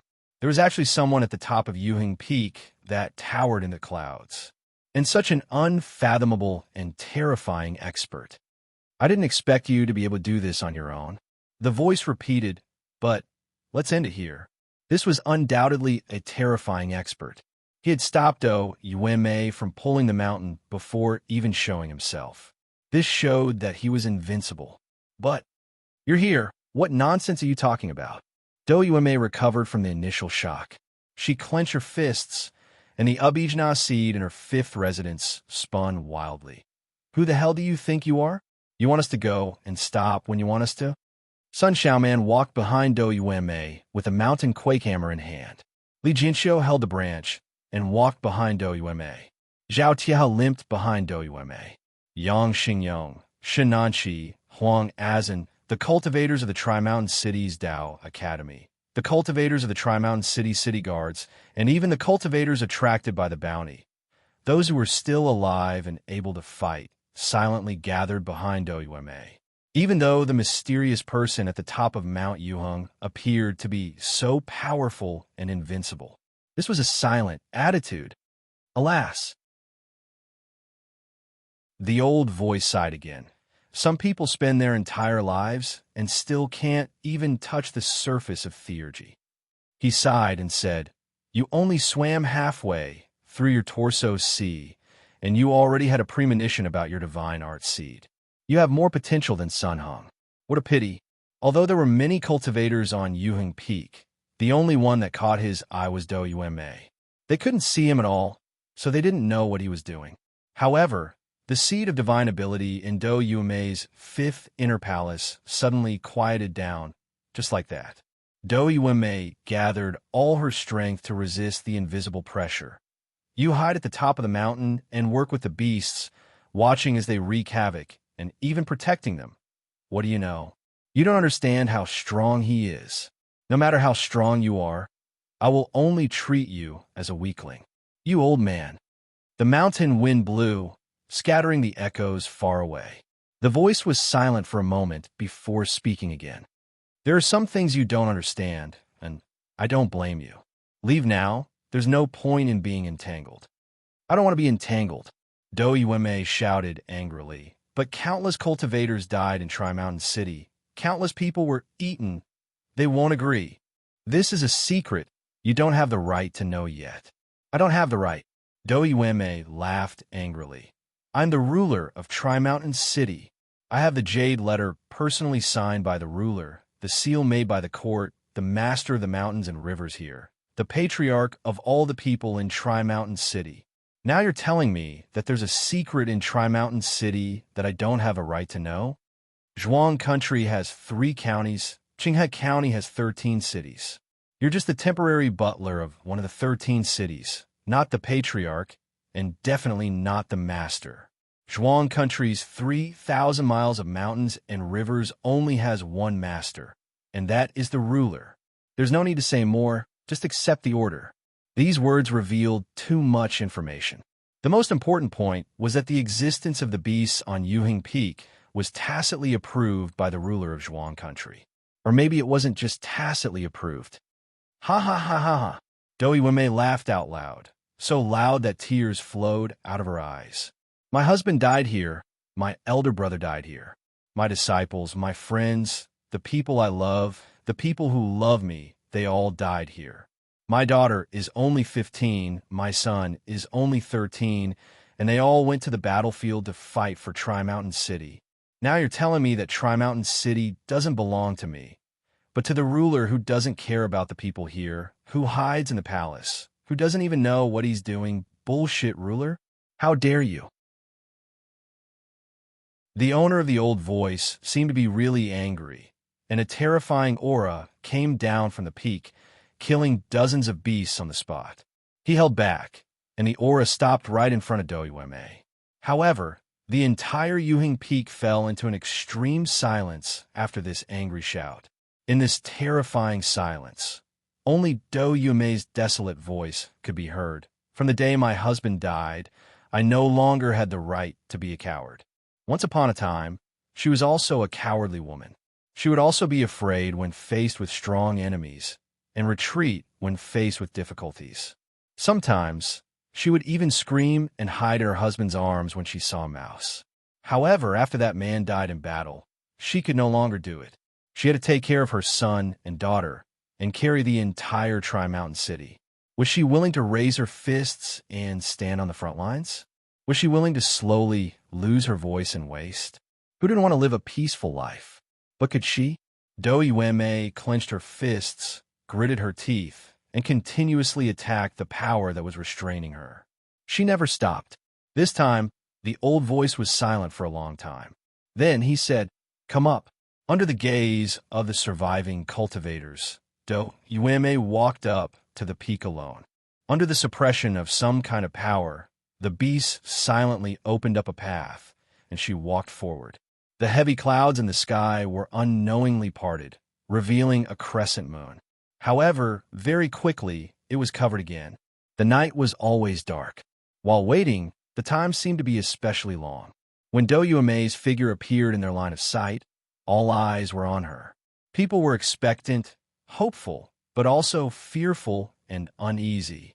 Halfway up the mountain, at the place where she pulled up the mountain, Do Ueme seemed to notice the people who were waiting for an answer. She raised her eyes to look at everyone, then walked down the mountain on her own. "Let's go," she said. Sun Xiaoman suddenly felt like crying because she suddenly realized that her beautiful and fierce mother, who seemed to never age this time, she really seemed to have aged.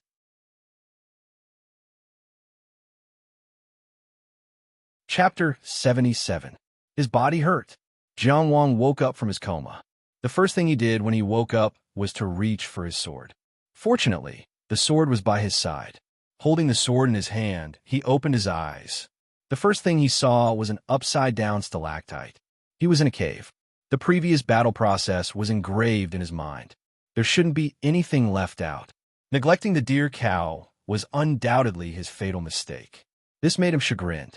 However, when the deer bull soared into the air and crashed into him, he had indeed reached his limit and couldn't avoid it. Before opening the gate of heaven and earth, the human body couldn't step on the void. With the advantage of the four spirits body tempering technique, Jiang Wang could at most increase the time he could stay in the air. It was impossible for him to escape after falling from such a high cliff. Not to mention that the deer bull's full strength had already scattered the Tao energy he had instantly activated. He still remembered the rapid fall of his body, the terrifying feeling of his heart being lifted infinitely, as if it was about to jump out of his throat and escape with all his vitality. But he couldn't remember how he fell unconscious. So who saved me? Of course it was me. I used a secret technique to save you. This unusually charming voice seemed to have seen through Jiang Wang's mental activities.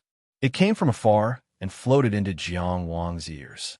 Jiang Wang sat up and felt something strange in his body.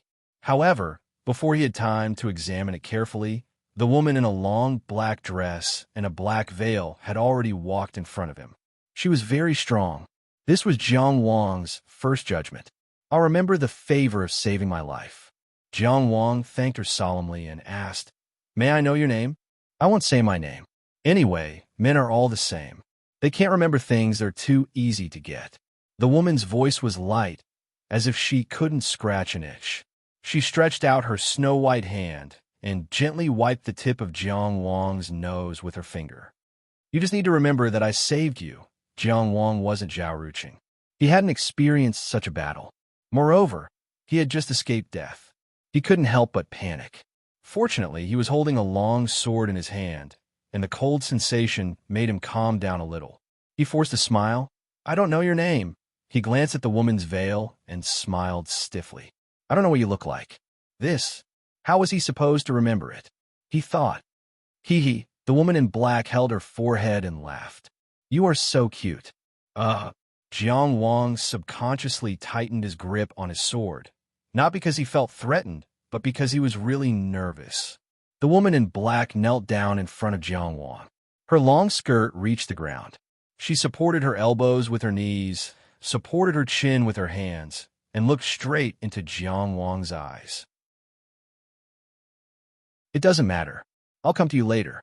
At that time, whenever you saw me, you would recognize me. Unless you pretend you don't know him." Her soul-stirring eyes suddenly turned sorrowful. "Would you do that?" "No, I won't." Jiang Wang recited the Salvation Sutra in his heart and said solemnly, "I won't forget your life-saving grace. I knew you were a good kid." Kid? She might be an old senior with great cultivation achievements. Jiang Wang subconsciously moved back. But the woman seemed to read his mind again and said coquettishly, "What are you thinking? I'm the same age as you." His embarrassed mood was like a series of traps. and he always stepped into one step after another. Jiang Wang couldn't help but ask, "How is it on Yuhun Peak now? How else can it be?" We returned without success. "Don't worry, your little lover is fine," the black-veiled woman said casually before adding, "Don't worry, your little lover is fine." "What little lover?" Jiang Wang almost jumped up. "Ru Cheng and I are good brothers. I'm talking about the beauty in the Cloud Kingdom. Why are you so excited?" The woman in black deliberately widened her eyes and pretended to be surprised, but the mischievous look in the depths of her eyes still betrayed her. "What beauty? She's also wearing a mask. Who knows if she's beautiful or not?" Having been teased, Jiang Wang couldn't help but stab her. Then he said, "I don't know her at all. You'd better not say such things." "Oh, you don't even care about the beauty." The woman blinked. "Then don't worry, your brother is also fine." She purposely emphasized the word brother. Jiang Wang really couldn't resist. If this was a competition, he would have already abandoned his sword and admitted defeat. He simply cupped his fists and said, "Senior, thank you for saving me. I will do my best to repay you in the future. Now I have to go back. My friends should be very anxious." "Who's your senior? Maybe I'm younger than you?" Then the woman's eyes were smiling. "Call me sister." "Okay, I won't make things difficult for you. But what's the change in your body? Don't you feel it yourself?" Speaking of the change in his body, there was indeed a change. Especially the back of his spine, there was a slightly cold feeling. But he had just woken up, and this woman approached him, so he had no time to check. "What do you mean?" Jiang Wang asked. "You don't know how badly you fell. That pitiful appearance." The woman in black shook her head, as if she couldn't bear to recall. "Sister can save you and make you so lively. Firstly, Sister's cultivation is high. Secondly, the secret technique is powerful. Thirdly, it's because you're especially compatible with this secret technique." Through this woman's tone, Jiang Wang felt that something was wrong. "I wonder what secret technique you used." The woman in black avoided talking about it, and only said, "You seem to have a vague connection with the moon star." In the Orthodox Tao sect, there are not many methods to come into contact with the moon star power, especially at your level. Drawing the star power was something that only the outer realm could do. If Jiang Wang had any connection with the moon star power, it could only be because of the great illusionary land. But this was his biggest secret. Now that he had officially become a transcendent being, he had a better understanding of the cultivation world. However, he had still never heard anyone mention the great illusionary land. It seemed that it was far from being made public. Or rather, with Jiang Wang's current level, he was far from being qualified to touch it. Naturally, he didn't want to expose it.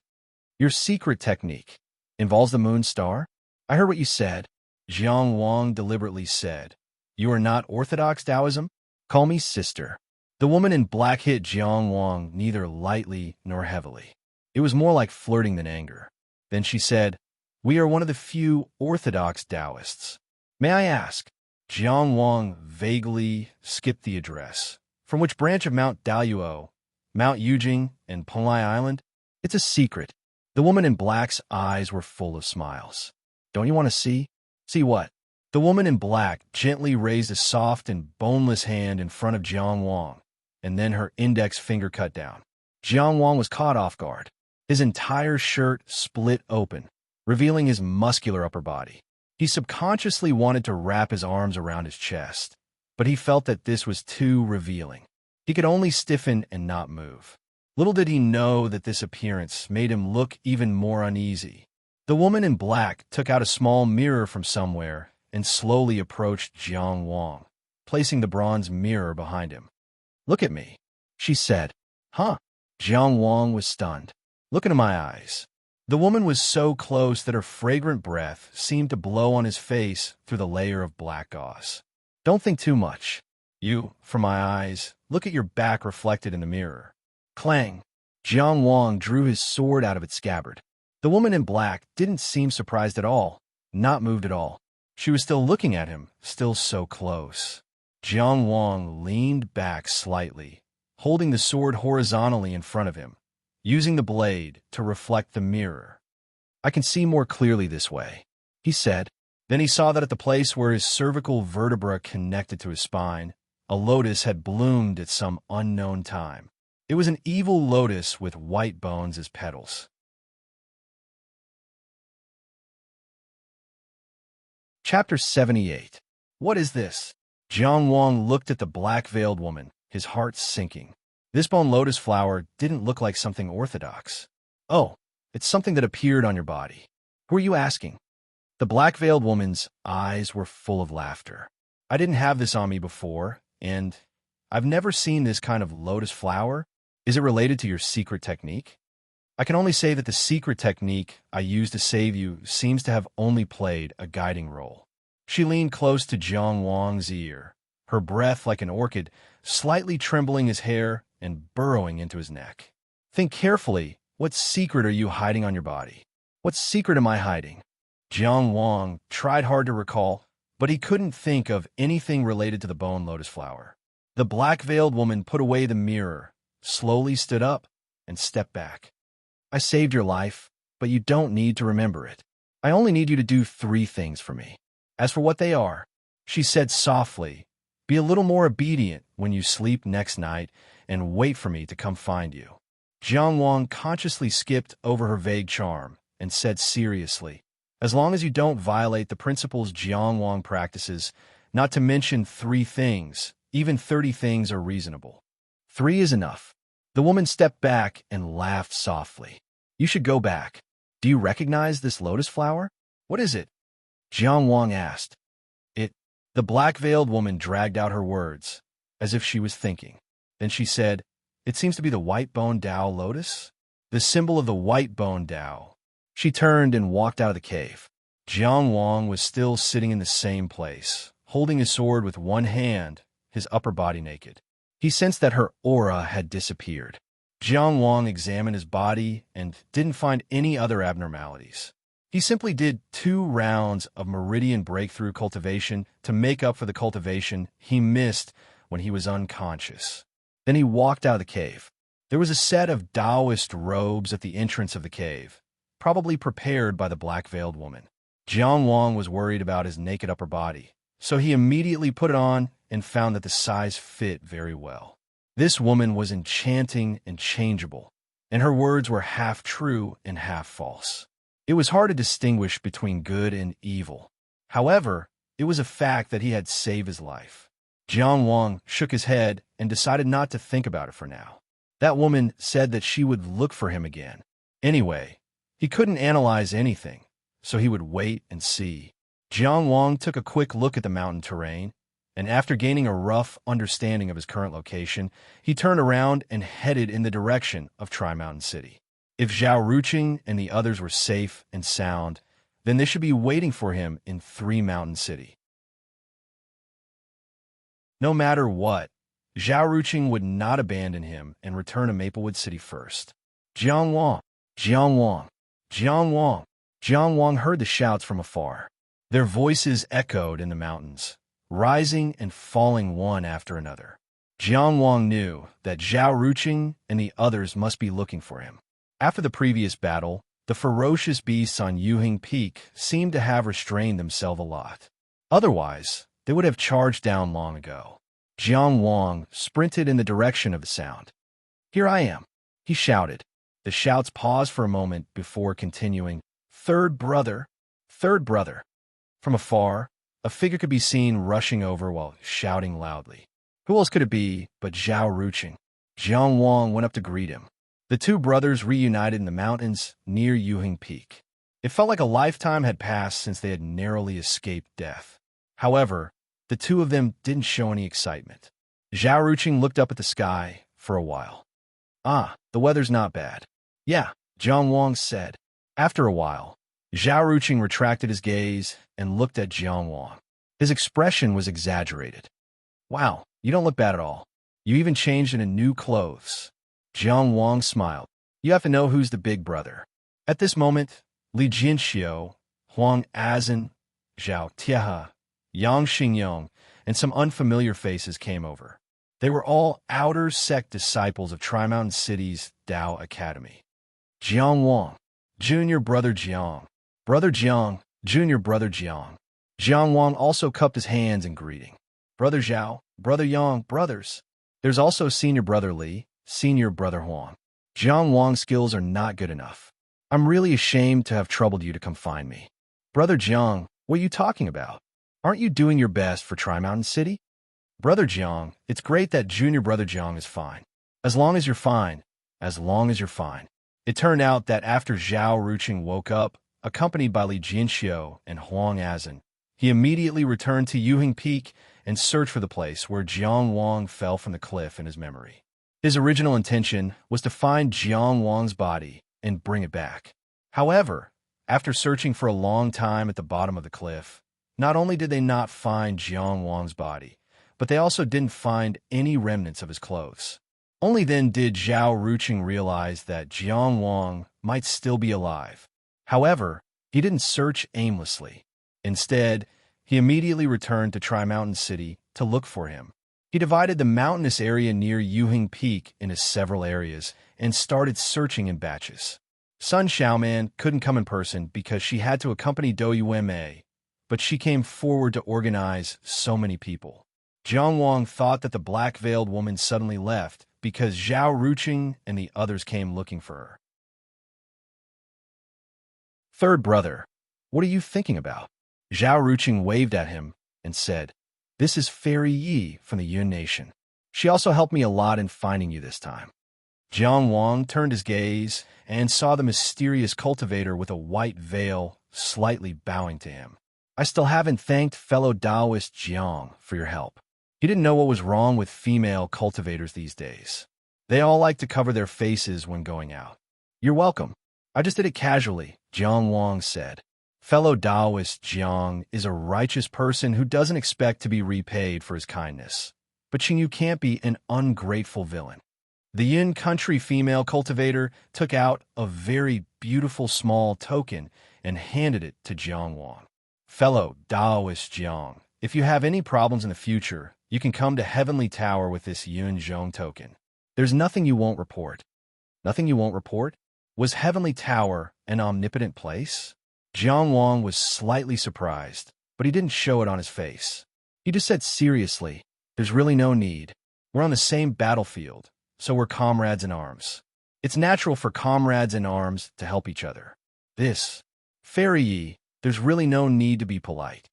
Because of the veil, only the eyes of the Yun country cultivator could be seen. These eyes were bright and pure. She looked at Jiang Wang very sincerely with these eyes and held up the small token with both hands. Fellow Taoist, please accept it so that Qingyu can feel at ease. Zhao Ruqing suddenly bumped Jiang Wang from behind. Since Fairy Yi said so, third brother, you should accept it. Jiang Wang had no choice but to accept it. This small token was shaped like a cloud and didn't have any words engraved on it. But if one looked carefully, they would find that there were clouds and mist lingering around it. It was very beautiful. Not to mention other meanings, just this Yin Zhong token itself was a wonderful object.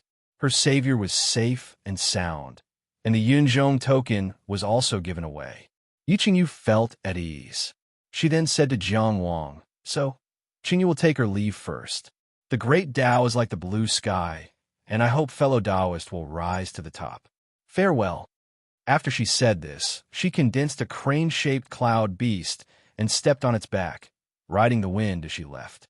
The sky was clear, the clouds were clear, and the cranes were free. She came in high spirits and left with peace of mind. Not to mention other things, but this clear Tao heart was worthy of praise. Having just encountered a life and death situation, Jiang Wang was in no mood to exchange pleasantries. He immediately said to Zhao Tiehe and the others, Brothers from Three Mountain City, I'm going to return to Maplewood City. I have a younger sister at home, so I really can't stay outside for too long. Zhao Tiehe and Yang Xingyong expressed their understanding. The other outer disciples of Three Mountain City were brought here by them to help, so they naturally didn't have any objections. The two sides agreed to meet again, so they parted ways here. They returned to Three Mountain City and went straight to Maplewood City. On the way, Zhao Ruqing finally got a chance to ask Jiang Wang. I didn't have time to ask you. Third brother, what happened after you fell off the cliff? That's right. Huang Azin also said, we discovered that you were missing, and we couldn't find you after searching for a while. So we thought, in the end, we could only bring the unconscious Ruqing back to Three Mountain City. Senior Marshal Brother Li kept blaming himself, saying that he shouldn't have brought you to Alioth Peak. This matter has nothing to do with you. I was too careless. Jiang Wang comforted. I was also lucky. After falling off the cliff, I was saved by a mysterious expert. I spent some time recovering, so I came out today. Zhao Ruqing rubbed his chin and analyzed. She even prepared new clothes for you. So considerate. I'm guessing that expert is also a beauty. Yes, yes, yes. Huang Azin inexplicably became excited. I think that Fairy Yi is an extremely beautiful woman. He and Zhao Ruqing weren't talking about the same person, so it was unknown what they were talking about. What? The black-veiled woman was related to the bone lotus flower. So Jiang Wang didn't want to say more. So he said, Fairy Yi is covering her face. How do you know if she's beautiful or not? You don't understand. Huang Azin shook his head and sighed, his face intoxicated. A true beauty doesn't need to show her face. She only needs a glance, or even a wisp of fragrance, and her beauty can be sensed. How can a mere veil cover a beauty? Zhao Ruqing slightly nodded, expressing his agreement. I finally know why Yi Qingyu covers her face when she goes out. Why? Because there are too many wretched people like you too.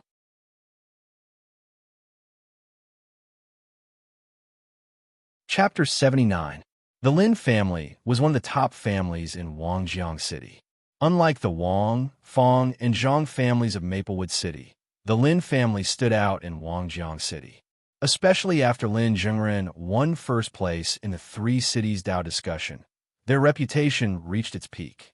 Although there was the incident of Zhu Weiwa suppressing the city with his spear, it wasn't just the Lin family that lost face, but the entire Wangjiang City. Therefore, it didn't damage the Lin family's power much.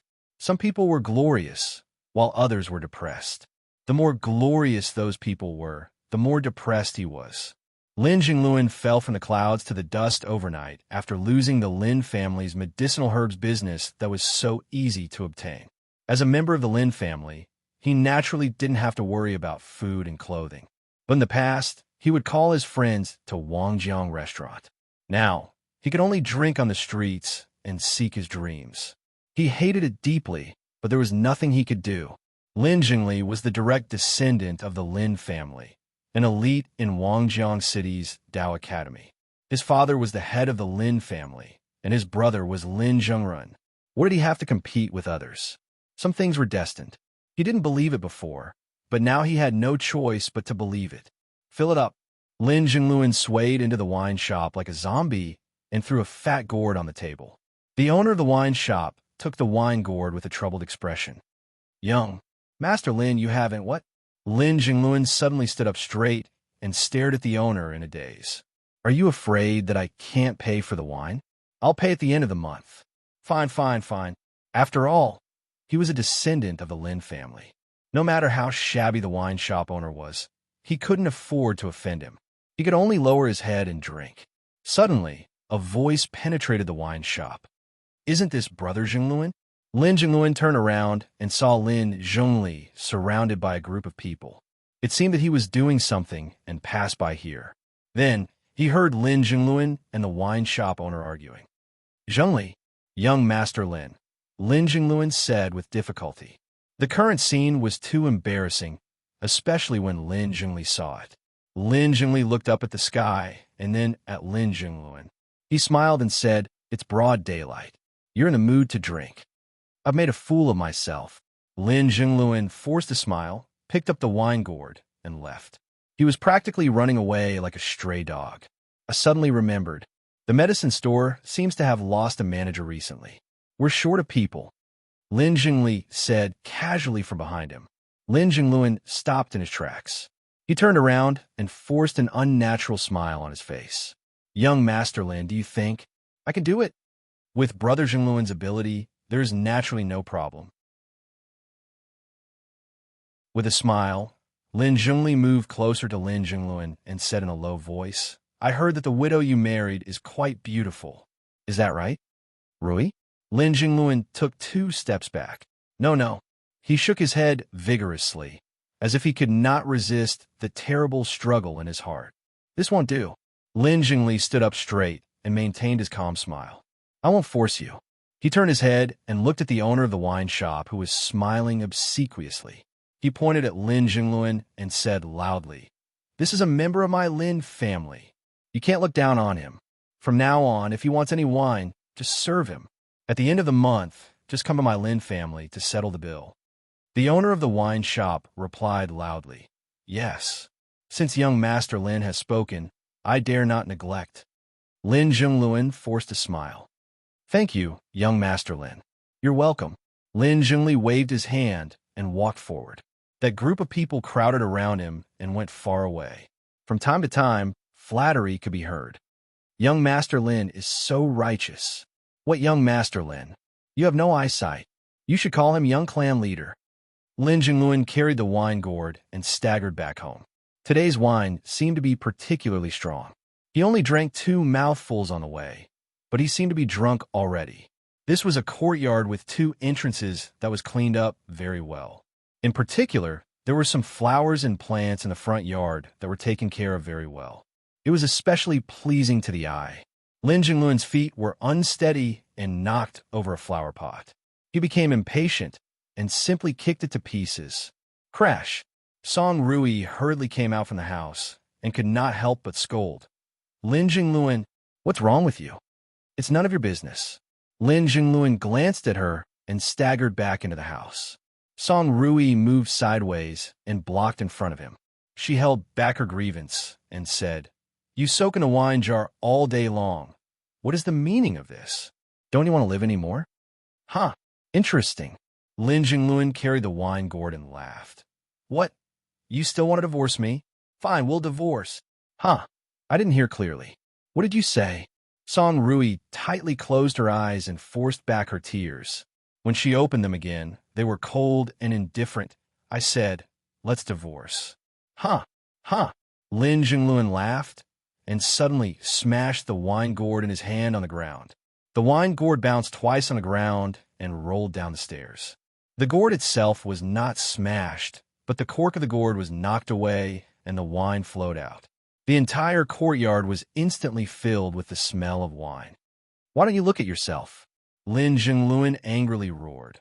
A widow, and now you're willing to be an abandoned wife. Do you think you can still marry into a good family? Song Rui gritted her teeth and said, It's still better than being with a waste. What did you say? Say it again. Lin Zhongluan took a large step forward and grabbed her neck. He pushed her against the wall, and his eyes were bloodshot. Say it again. Song Rui's face turned red, and she struggled to say, Choke me to death. Anyway, life is better than death. Lin Zhongluan let go of his hand and fell back 2 steps. You still feel wronged? You still feel wronged? Lin Zhongluan pointed at her and said, You sent money to Maplewood City. Sent Jade. Isn't that right? You took my money to support your ex-husband's child. Do you know our family situation now? Father can't even afford to drink wine. Song Rui bent over and coughed for a while before she could breathe normally. She looked at the man in front of her and felt that everything was too strange. Let's not talk about whether or not I should send things to an end. Just my dowry alone is enough for me to send to her for 10 years. Your dowry? Lin Zhongluan dragged out his voice and suddenly roared. Where is it? He shouted.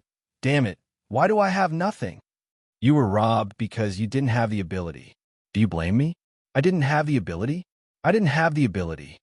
Lin Zhongluan's face was red and his neck was thick. He no longer had any elegance. I just didn't have a good father. That short-lived ghost didn't leave me anything other than the surname Lin. He looked at Song Rui and said fiercely, Otherwise, how can I marry you? Can I let others laugh at me? Laugh at me for marrying a widow? Now you despise me for being a widow? Song Rui's voice was trembling.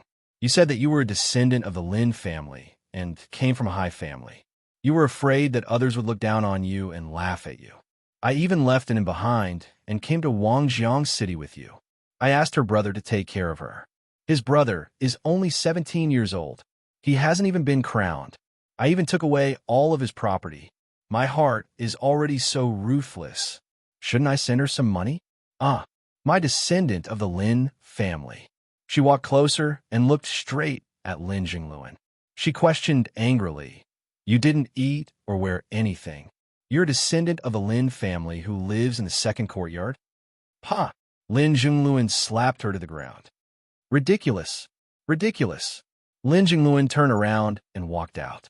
He stepped on the pool of wine and slipped to the ground. He quickly got up and stumbled out of the room. "That's ridiculous! Ridiculous!" Lin Jingluan. Song Rui lay on the ground and covered her face with her hands. Tears flowed down her face as she gritted her teeth. "Now that things have come to this, I only have one question for you. Was it true when you said that you loved me?"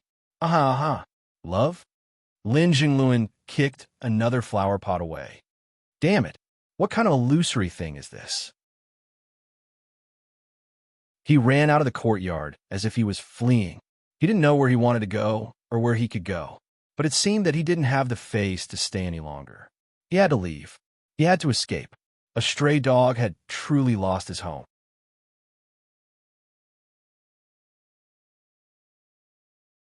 Chapter 80.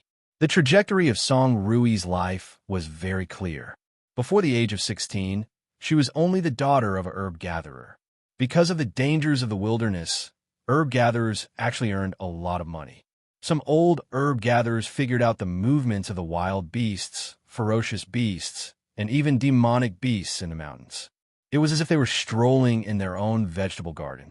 But an accident still happened. In order to avoid a ferocious beast that suddenly crossed the boundary, her father rolled down the mountain and broke his legs. Song Rui really had no choice but to go to the herb shop that her father often went to and ask the boss to borrow some money to treat her father.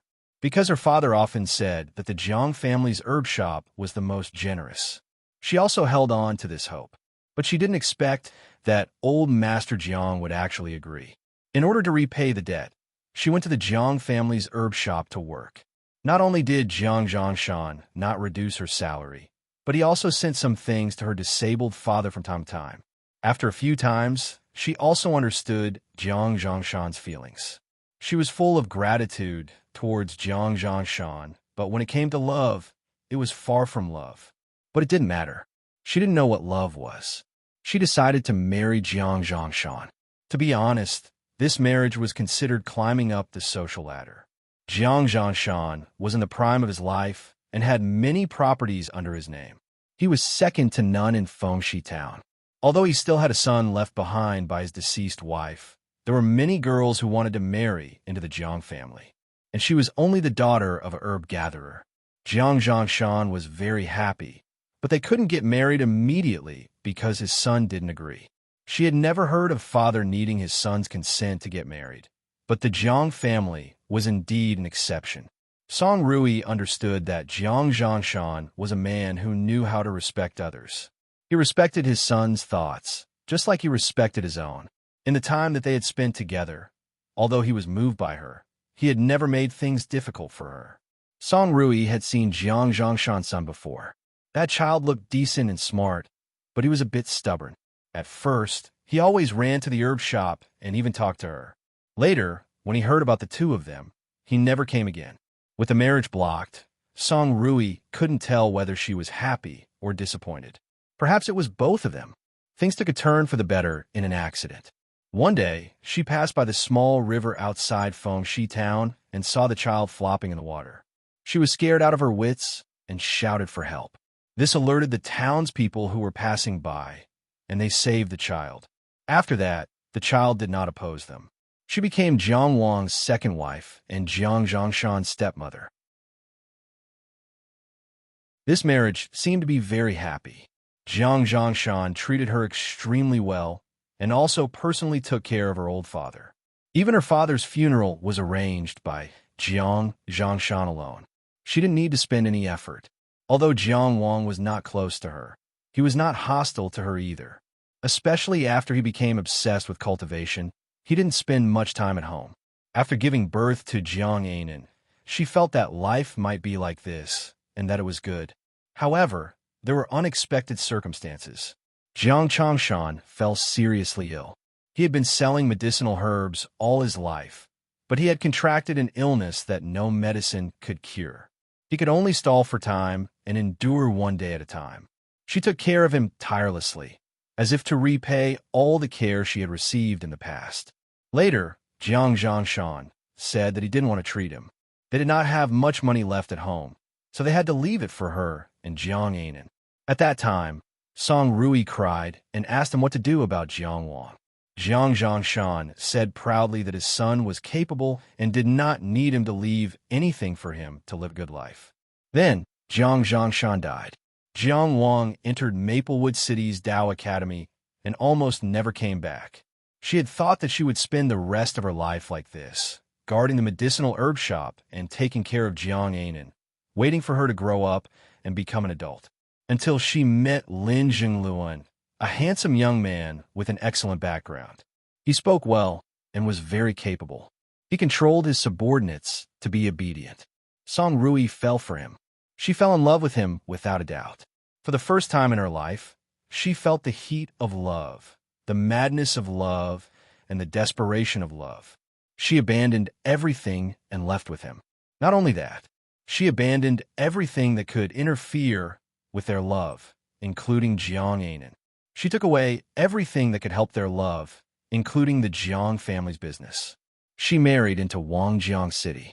She married into Wangjiang City without a care for her safety. Could it be for this day, this moment, this scene?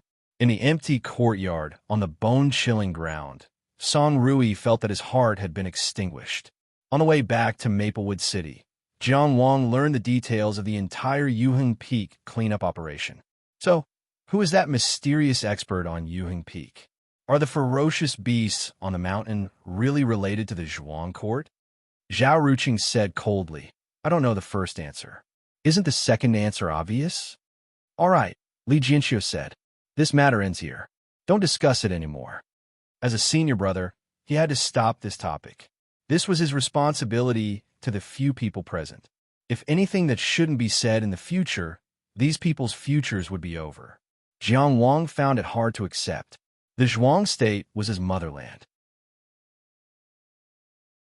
If nothing went wrong, the country's ruler, Zhuang Gaoxian, would be the person he would be loyal to in the future.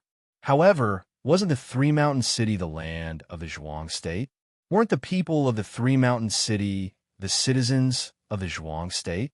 Just what kind of matter had caused the Three Mountain City to sacrifice so many years?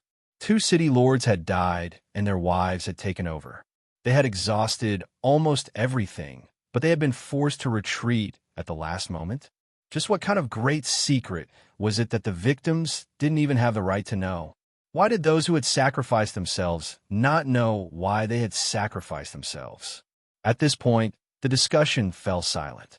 These geniuses of the Dao Academy were slowly beginning to feel the weight of reality. After entering Maplewood City, they all went their separate ways. Zhao Ruqing, on the other hand, had warned Jiang Wang to keep the cloud writ well. Yi Qingyu's background was frightening. She was the beloved daughter of Lingxiao Pavilion Lord Yi Lingxiao, an existence akin to a pearl. As for Lingxiao Pavilion, this was the foundation of the so-called Cloud Kingdom's existence. Lingxiao Pavilion was an extremely mysterious sect. Its base was in Cloud City. At first, it was just a group of mortals gathered together and survived under the protection of Lingxiao Pavilion. As time passed, it gradually grew stronger and stronger, eventually becoming a nation. With Cloud City as the capital, the leaders of several major factions united to govern and adopted a joint resolution system. In the international situation of feudal vassals contending for hegemony, the Cloud Kingdom had always maintained a neutral position. For example, the reason why Fang Zihu was able to establish his position as the head of the Fang clan was because he had opened a new trade route to the Cloud Kingdom. Back to Lingxiao Pavilion itself. Lingxiao Pavilion didn't govern the Cloud Kingdom, nor did it care what the people of the Cloud Kingdom believed in or what they did. However, This powerful sect was the fundamental reason why the Cloud Kingdom was able to maintain a neutral position. In fact, Lingxiao Pavilion could completely represent the Cloud Kingdom. It represented the strength of a nation. Thus, the value of this cloud writ could be imagined. Of course, according to Zhao Ruqing, the most valuable part of this cloud writ was that it had been taken from Yi Qingyu's bosom. Lingxiao Pavilion's Yi Qingyu is rumored to be a first-class beauty.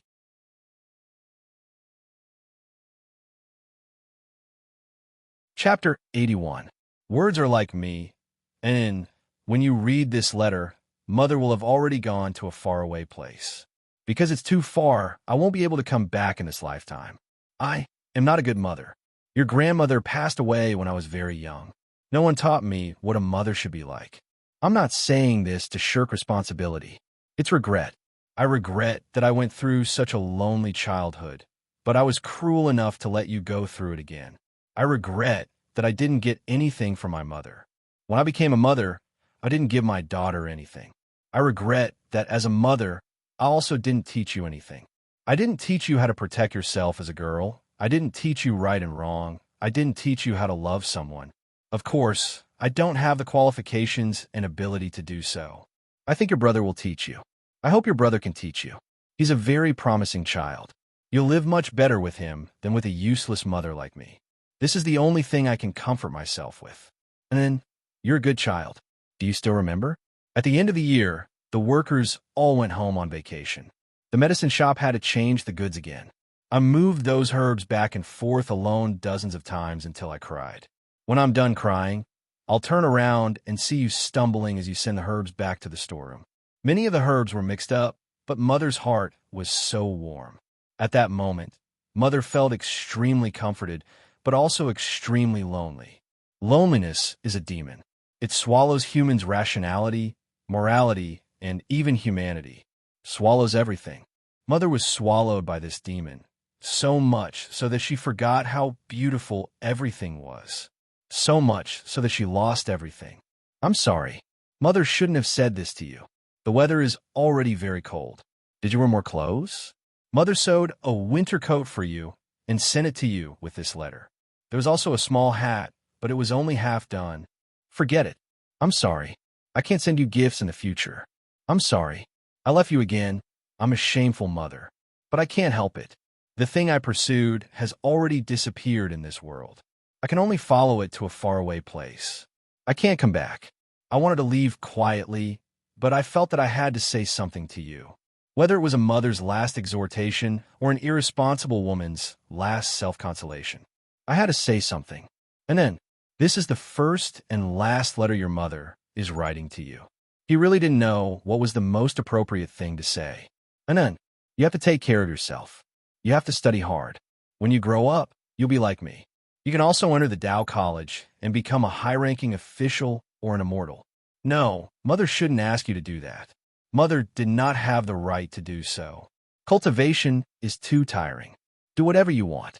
It's better to eat less sweets. If her teeth are spoiled, you won't be pretty.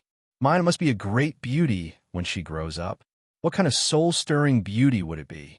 Thinking about it, he felt that he could close his eyes. And then, you have to be good. You have to listen to your brother. You have to grow up happily and safely. It was useless to talk nonsense. But other than this useless nonsense, Mother has nothing else to give you. I'm sorry. I don't know how your homework is now, and if you can recognize all these words. It's fine to leave them for later. Or, if you don't want to read them, it's fine. At this point, Mother suddenly remembered the days when your father taught me how to write. I'm sorry. I miss you.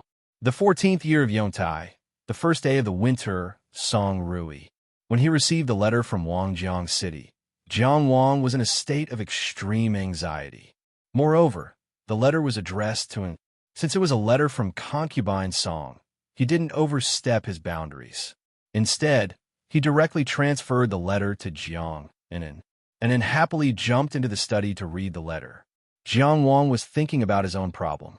The bone lotus flower that appeared on his body was very strange. At a glance, it was obvious that the evil pattern wasn't a product of orthodox Taoism. Something must have gone wrong somewhere.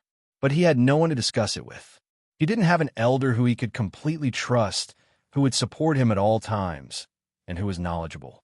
Dong might be trustworthy, but with his upright personality, if he knew that Jiang Wang was related to the unorthodox path, he might kill him on the spot, exterminating disciples for the sake of righteousness. As for Ling, he and Zhao Ruqing, these two naturally could be completely trusted. But they had just started cultivating, so there was no need to have any expectations. Zhao Ruqing's background might be a bit mysterious, but when it came to the White Bone Path, a heretical path that sounded evil just from its name alone, Jiang Wang was unwilling to involve them. He checked some Taoist scriptures, secrets, and records of events, but there was no information about the White Bone Path.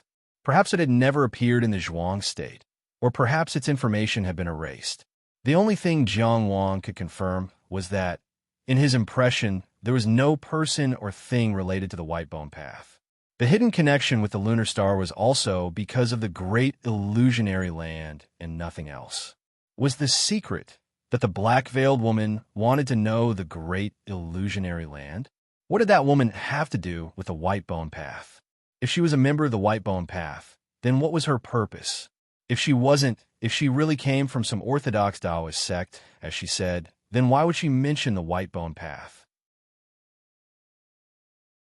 He suddenly thought of the black candle in the heavenly connecting palace, which was something he obtained from the heart-devouring demon. The heavenly cycle star formation came from the great illusionary land, so there shouldn't be any problems.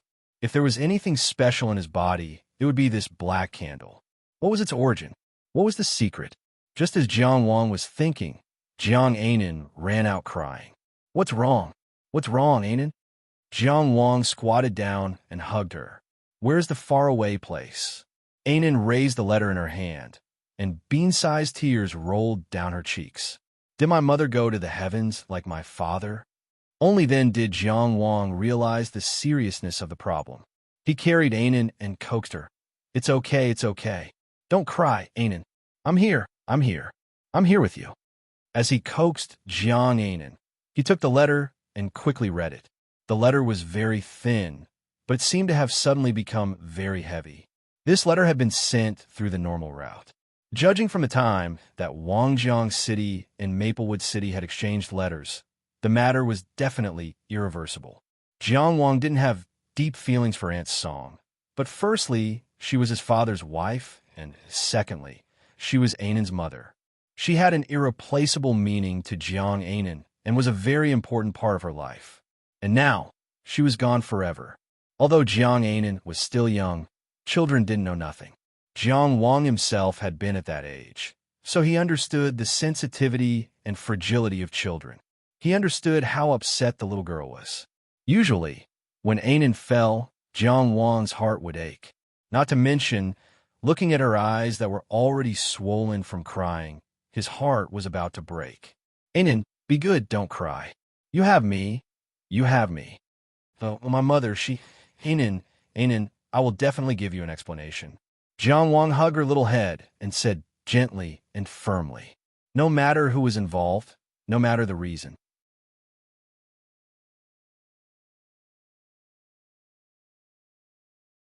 Chapter 82. In other words, I obtained the information with great difficulty and paid a price to let Shin Nanshi bring you along so that you could participate in the operation with Yiqingyu. But you didn't say a word to her from beginning to end? Fang Zihu leaned back in his chair, expressionless. Fang Helling stood upright. Yiqingyu is of noble birth and has no respect for anyone else. From beginning to end, she was completely independent of others. I thought that rather than deliberately provoking her, it would be better to remain silent. Although this won't leave an impression on her, at least we'll retain the friendship of fighting side by side. Do you know that as long as Yiqingyu says a word, our business in the Yun Nation can expand 100 times? Fang Zihu asked. So as long as she says a word, the business route that you worked so hard to open in the Yun Nation will be completely cut off. Fang Zihu didn't comment. Consecrator Li is already prepared. You can go and cultivate with him. Fang Helling turned and left. Fang Zhu didn't smile until his son's obviously thinner figure was far away. My son has grown up. Three Fragrances Restaurant. Zhu Weiwa booked the entire floor and drank alone here. He was in a brothel, but there was no girl in his arms. Girls dressed in gauze were singing and dancing on the high platform. The famous Xian Jinxiang of the Zhuang country was leaning against the table. His gaze was slightly tipsy. No one knew what he was thinking. He drank by himself and enjoyed himself. Jiang Wang was obviously stunned when he walked up the stairs at this time. He originally thought that an extremely flamboyant person like Zhu Weiwa would definitely be unrestrained in Three Fragrances Restaurant. He didn't expect that he would simply drink and enjoy the dance. Seeing Jiang Wang, who came uninvited, Zhu Weiwa raised his eyebrows. He didn't speak, but his aura was overbearing. Senior Marshal Brother Zhu. Jiang Wang went straight to the point. I took the liberty to come here because I have a request. Zhu Weiwa drank a cup of wine with a playful expression. Why do you think I will help you? He did not ask what happened, nor did he ask why Jiang Wang was looking for him, because he really didn't care. In Qinghe County, there were not many things that he cared about. Jiang Wang replied, because you're the eldest senior brother of Maplewood City's Dow College, and I am Jiang Wang of Maplewood City's Dow College. Jiang Wang didn't mention their friendship in the battle to kill Xiong Wan, because they knew each other very well. Jiang Wang was the one who took advantage of the situation that time. Zhu Weiwa didn't owe him anything. Zhu Weiwa smiled. You want to say that you're worth betting on? Do you think I need to bet on a new inner court disciple like you? Jiang Wang didn't feel the slightest bit humiliated because the current Zhu Weiwa did indeed have the qualifications to do so. He only said, the second reason is that Lin Jingren's actions are very annoying. Senior Marshal Brother Zhu, you're too busy to bother with them. However, it's not impossible for me to go and discuss them a little. Zhu Weiwa didn't express his opinion and patted the spear. Do you recognize this spear? Zhu and your brother will never forget the light of the burning incense spear. 30 years ago, it was just a silent piece of rotten wood that fell in the forest. The woodcutter picked it up and used it as firewood. However, it burned for 30 years and still didn't burn out. Later on, a famous craftsman heard about this and bought it for 10,000 gold. He added iron from the sky and made it into a spear. This is the origin of the burning incense spear. Zhu Weiwa asked, what do you think after hearing this story? I'm thinking about that woodcutter who got 10,000 gold. His ending will definitely be unfortunate. Jiang Wang sighed. He suddenly had 10,000 gold, but he didn't have the strength to protect it. Zhu Weiwa smiled. Come and drink. The third day of the winter moon. A light boat went down from the Green Willow River and entered Qing River. It entered Wangjiang City through the water gate. Ever since Zhu Weiwa suppressed the city with his spear, the city guards were especially vigilant against boats coming from Maplewood City. There were 3 people on this light boat. Jiang Wang, Ling He, and Zhao Ruqing. This time, he really wanted to fight, so his 2 life-and-death brothers naturally had to follow. If it wasn't for the fact that Du Yehu was far away in Zhejiang City and didn't have any news, he wouldn't have missed this opportunity. And then asked Huang Azan to take care of her, so she didn't have to worry about the future. Among the 3 of them, Jiang Wang had already laid his foundation. With the help of the Star River Vortex, he was constructing his second Dao Vortex at a terrifying speed. Of course, this terrifying speed was only relative to the time it took to construct the first Dao Vortex. Currently, Jiang Wang could break through his meridians 4 times a day without affecting his body, and the Star River Vortex would automatically produce 9 Dao elemental pills every day.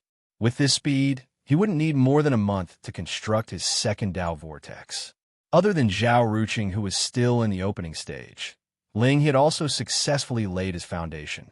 He opened his meridians on the 19th day of the 9th month, and he laid his foundation on the 2nd day of the winter moon, which was the day before he set off. Cultivators with ordinary Dao meridians and true Spirit Realm Dao meridians would use 41 days to lay their foundation using the origin return array diagram. And Ling He's foundation laying speed was this extreme under ordinary talent.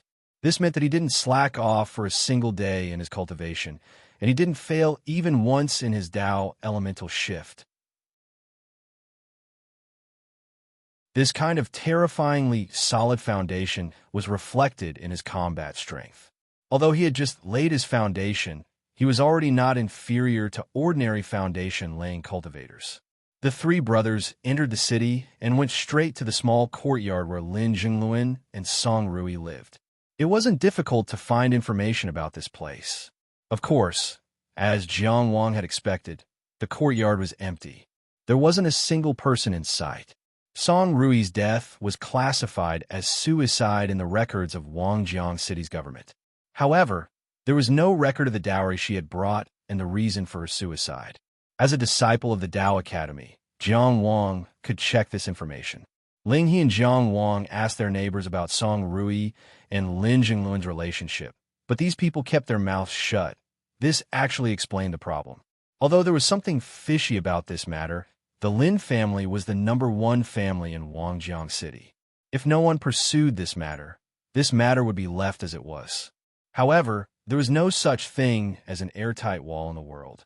Zhao Ruqing went out for a walk and came back with all the news. How did Lin Jingluan become the manager of the Lin family's medicinal herbs business? How did he become penniless and move to this small courtyard with 2 entrances? On the day Song Rui committed suicide, the two of them had a fierce argument. The matter was already very obvious. Lin Jingluan definitely couldn't escape responsibility for Song Rui's death. Lin Jingluan wasn't at home, so he was naturally at the Lin family's territory. A large area in the east of Wangjiang City was under the Lin family's control. A tall archway guarded the door. It was like a city within a city. At this moment, Jiang Wang and the other two were standing in front of this city within a city. Stop! 2 Lin family guards stood in front of the archway and glared at them.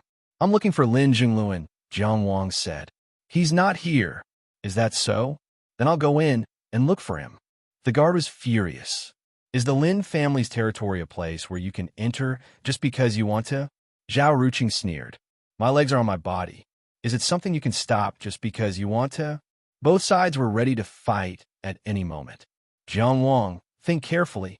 A familiar figure walked out of the clan's territory with a fearless sneer on his face. Trespassing on the Lin family's territory is equivalent to declaring war on the Lin family. We won't rest until one of us is dead. Even the Tao Academy won't protect you. If it wasn't Lin Jingli, who could it be? So the Lin family's territory can't be trespassed? If that's the case, Jiang Wang laughed inexplicably. Then you guys, he raised his eyebrows and drew his sword.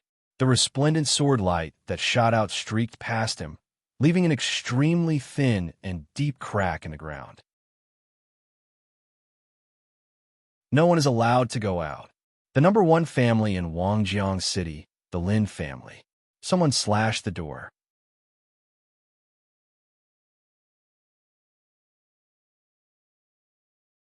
Chapter 83. Before Lin Jingluan appears, no one from the Lin family is allowed to step out of this door or cross this line. Otherwise, it will be seen as a challenge to me. I will definitely cripple him. Jiang Wang stood in front of the Lin family's land with a cold expression. He did not seem to be joking at all. Lin Jingli was shocked. There was no fear, just pure surprise. He even felt that it was a little ridiculous. Just 3 people dared to block the Lin family's door. Where did this kid get his courage from? Where did his confidence come from? Lin Jingli was about to make a move when a voice sounded first. The owner of the voice was still far away, but the voice had already entered his ears. Jiang, how arrogant of you. Do you think I won't kill? That was the voice of Lin Zhongran, the strongest combat power of the Lin family. Even though he had a deep temperament and was extremely shrewd, he could not hide the anger in his voice at this moment. It was really a clown in broad daylight. Could any Tom, Dick, and Harry come to the Lin family to behave atrociously? Jiang Wang carried a long wooden box on his back. He carried it all the way from Maplewood City to Wangjiang City. Hearing Lin Jingren's voice, he was not shocked or afraid. He just took off the long box on his back, opened it, and took out an ancient long spear. The appearance of the burning incense spear was not very stunning. The spearhead was cold, and the body of the spear was not even smooth. It was the mark left behind by 30 years of burning in the furnace. However, it was now the most famous weapon in Qinga County. Jiang Wang turned the burning incense spear upside down and inserted it into the ground several inches below his feet. Senior brother Zhu said that I am only a meridian wandering cultivator. I came to Wangjiang City for a reason.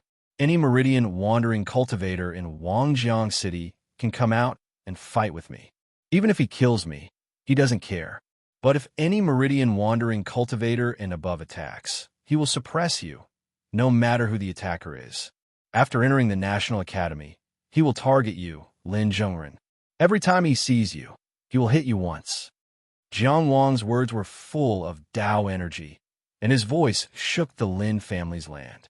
And Lin Zhengren's voice did not even sound again. He had no intention of showing himself. It was as if the angry rebuke from before was just an illusion. The burning incense spear was here. It represented Zhu Weiwa.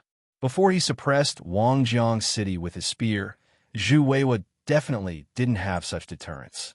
But now, just his name alone was enough to intimidate everyone. The longer the silence lasted, the more swollen the Lin family's face became. Therefore, this silence was quickly broken. An old man with a head full of white hair, holding a wooden staff, slowly walked out with the help of his servants. If that's the case, Zhengli, go out and give it a try. The old man's voice was not loud, but it was filled with killing intent. Let's see if he is really invincible within the wandering meridian realm. Yes, Grandpa. Lin Zhengli bowed respectfully to the old man. With a flick of his sleeves, he strode out of the door. Sword light flashed like lightning. Jiang Wang had already arrived with his sword. The waves rolled up, and Lin Zhengli spun in the air. Of course, he wasn't a rash and brainless person. Before he stepped out of the card, he had already formed a seal. His first move was the famous Taoist technique from the Three Cities Tao debate, the triple-layered waves, to put himself in an invincible position. But Jiang Wang was actually able to spin in the air. This was the powerful feedback from cultivating the Four Spirits body tempering technique to this day, which gave him the ability to hover in the air that far surpassed cultivators of the same level. The sword was pointed at his throat. Lin Zhengli's expression didn't change. He formed a seal while calmly activating the second layer of the triple-layered waves. Jiang Wang still couldn't do 3 somersaults in the air like Li Jianxiu, but he didn't need to do so. As he landed on the ground, his long sword turned slightly, and a golden arrow of light shot out from the sword towards Lin Zhengli, who had just moved. This was the Taoist technique that came with the standard Taoist artifact, longsword, in his hand. It was just enough to be used as a third attack. Lin Zhengli's waves surged again, completing the final transformation of the triple-layered waves. At the same time, the Taoist technique he formed was also completed. Just as he was about to attack his opponent, his expression suddenly changed, and he blasted the raging waves in front of him. Switching from an offensive Taoist technique to a defensive one, his reaction couldn't be said to be slow. However, in front of the surging purple aura, the raging waves condensed by the Taoist technique couldn't withstand a single blow. Purple aura comes from the east. Vassals looked to the west. Jiang Wang's feet had just touched the ground when he used his strongest killing move. He activated the roaring purple aura and instantly broke through the waves. The bright tip of the sword stopped between Lin Zhengli's brows. Drip! That was the sound of water dripping from the sword and onto the tip of Lin Zhengli's nose. He didn't dare to move at all. After the Three Cities Tao meet, he had been furious countless times.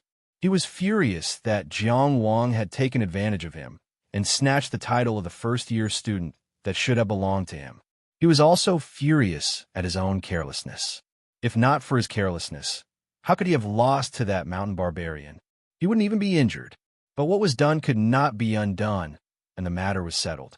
No matter how angry he was, it was useless.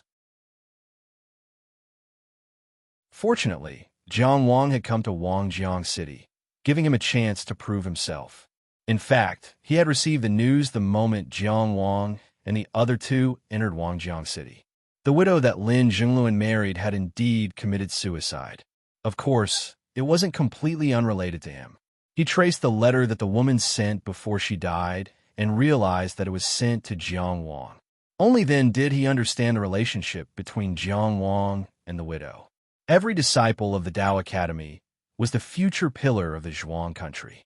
Of course, they wouldn't swallow their anger. And the way he took away Lin Jingluan's business was not honorable. A portion of it was the dowry that the woman had brought. Of course, there were also procedures that were in line with the Zhuang country's laws, but they couldn't withstand the scrutiny of those with ulterior motives. Therefore, he immediately asked Lin Jingluan to hide in the clan. As long as he guarded the clan's gate and prevented Jiang Wang from entering, he could turn the matter into a small one. He had thought that everything was in his hands. However, Jiang Wang was so arrogant. The first thing he didn't expect was that he would attack him with a single sword. What he didn't expect, even more, was that he would lose miserably in a battle with all his might. He didn't prove his strength. Instead, he became the footnote of someone else's strength. At this moment, he suddenly remembered what his elder brother Lin Zhongren had said to him during the Three Cities Tao discussion. If you don't have complete confidence, don't give your enemy a chance to succeed. Let's go back. Jiang Wang's hand that was holding the sword didn't tremble at all. He didn't really cripple Lin Jingli, as he said. There was a limit to using Zhu Weiwa's name to intimidate him. No matter what, Zhu Weiwa couldn't kill Lin Jingren for no reason. At most, he would do as he said and beat him up every time he saw him, making it impossible for Lin Zhongren to stay in the Tao Academy. This kind of consequence was enough to make Lin Zhongren have extraordinary tolerance. However, crippling Lin Jingli was definitely not within his tolerance limit. Lin Jingli stared straight at the shining sword tip and slowly retreated until he was behind the decorated archway. It was only now that he realized that his back was completely soaked in cold sweat. You can find any Meridian Wandering Realm cultivator in Wangjiang City. I will take on all of them with my sword.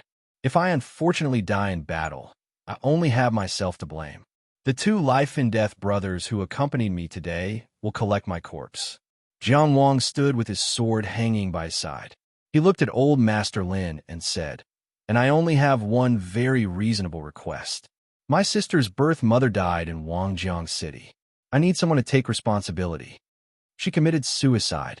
Lin Zhongli braced himself and said, "Fine." Jiang Wang looked straight at the increasing number of Lin clansmen behind the decorated archway. He smiled coldly and his sword hummed. "Today, let's see if I can become the champion of the Meridian Wandering Realm in Wangjiang City."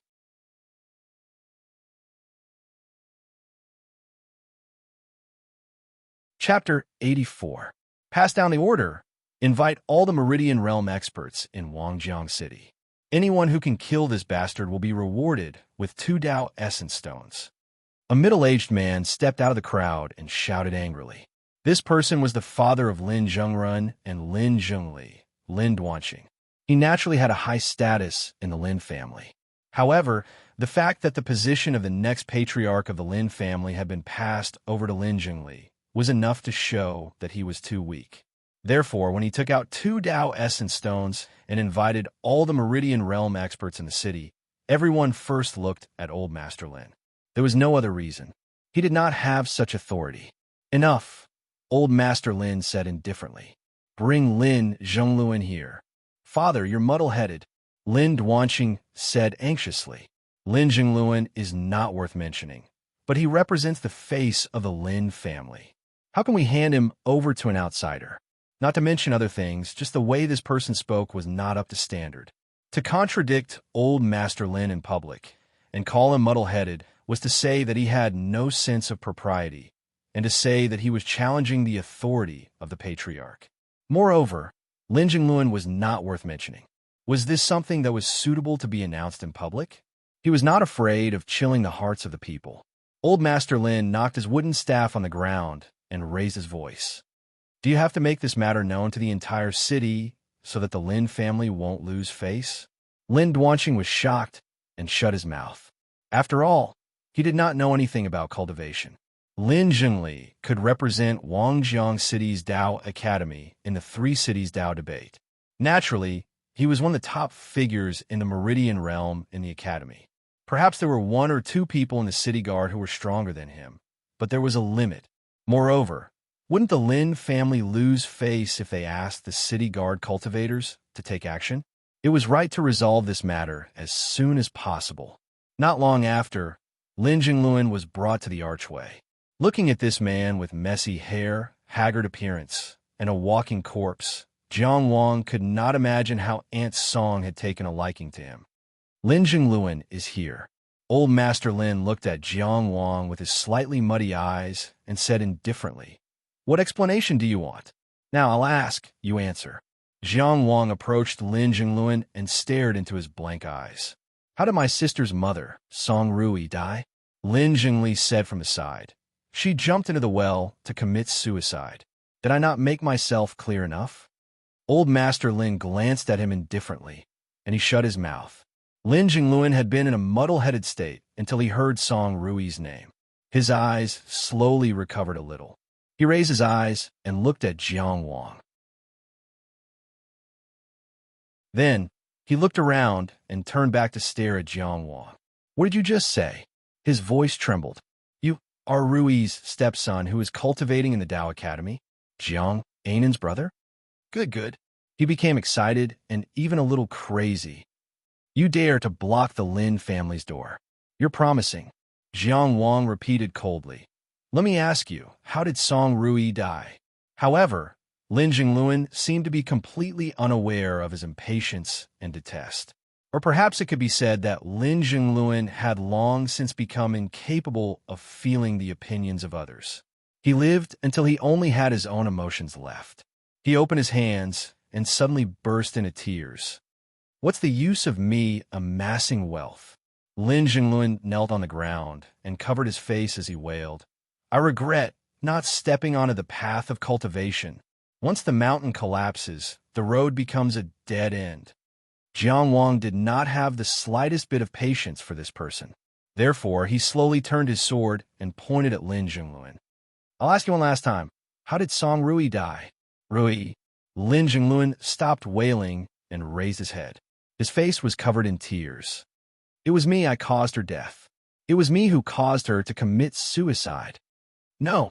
He stood up abruptly and pointed at the Lin family members gathered behind the archway. "It was them. Every single member of the Lin family was responsible, especially Lin Jingli." Lin Jingli cursed. "Lin Jingluan, are you crazy?" "Zhenglun," Old Master Lin said, "your wife is dead and you're in a bad mood. I understand, but you can't make irresponsible remarks." "Old Master?" Lin Jingluan cried. "Back then, you agreed to take me back into the main line and even let me call you grandfather. Why is it that when Lin Jingli, that little bastard, took over my business and chased me away, you turn a blind eye to it?" Old Master Lin frowned and didn't speak. He naturally knew about the matter between Lin Jingli and Lin Jingluan. However, on the one hand, Lin Jingluan was indeed a bit arrogant back then. On the other hand, Lin Jingli was his grandson. Even if he did something wrong, he had to help him as his grandfather. "It's true that I haven't asked about business matters for a long time. Perhaps I've really wronged you. When I go back and investigate, there will be other explanations." Old Master Lin said, "But your wife's death was indeed a suicide. This can all be investigated. Even opening the coffin to examine the body is no problem. How can you blame others?" Lin Jingluan wiped his tears and gritted his teeth. "Rui and I were originally in love. The business I worked so hard to achieve almost integrated the medicinal herb markets of 2 cities. If Lin Zhengli didn't use his identity as the successor of the family head to seize my power and my business, I wouldn't have ended up like this. If Lin Zhengli didn't..." He turned and pointed at Lin Zhengli, his eyes full of hatred and madness. Boom! A hand suddenly appeared and pressed on Lin Jingluan's head. Tao essence spat out and turned him into meat paste. It also crushed his unfinished words and the resentment in his heart into dust. Lin Jingrun, who descended from the sky, retracted his hand and looked at Jiang Wang. "Song Rui committed suicide. You heard it clearly. I'll compensate you with Lin Jingluan. Is that enough? Lin Zhengren suddenly appeared to kill. Ling He and Zhao Ruqing stepped forward without hesitation and stood beside Jiang Wang. Their Dao essence surged, ready to fight at any time.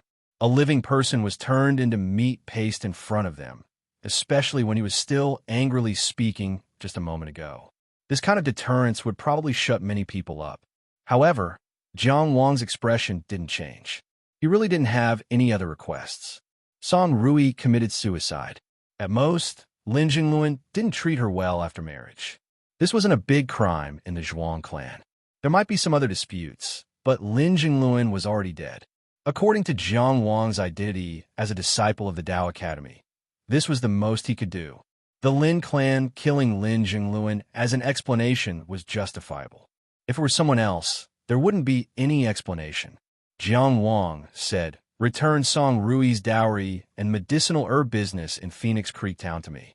Those are the properties of the Jiang clan. Back then, they were given to Song Rui. Now that she's dead, they should be returned to their rightful owners." Song Rui's dowry was already considered generous. However, the medicinal herb business in Phoenix Creek Town was the fulcrum to pry open the medicinal herb market in Maplewood City. It was also an important part of unifying the medicinal herb business in the two cities. Lin Zhengli naturally couldn't bear to have such a big piece of meat dug out. He was about to say something, but Lin Zhengren had already made the decision. "Okay, they'll take my leave first." Jiang Wang sheathed his sword and nodded to the Lin clansman. "Sorry for disturbing you. Junior brother Jiang, I have a piece of advice for you." Lin Zhengren said from behind him, "The path of cultivation is very long. You have to walk slowly. Don't become narrower as you walk. Zhu Wei, no matter how strong I am, can I protect you for the rest of your life?" Jiang Wang took out the burning torch and carefully wrapped it up. He closed the box and carried it on his back. Only then did he turn around and say to Lin Zhengren, "I've learned something." The three brothers swaggered off. P.S. Regret not ascending the path of cultivation. Once the mountain collapses, it becomes a dead end. Regarding Lin Jingluan, what I want to show is the struggle and hard work of an ordinary person who didn't choose to cultivate in this transcendent world. Just like the woodcutter who obtained 10,000 gold because of the burning torch, they may have the opportunity to obtain wealth through their ability or luck, but can they keep their wealth? As well as the thoughts on the society and system of this transcendent world derived from this. I don't know how this character is portrayed. I'll leave it to the readers to evaluate.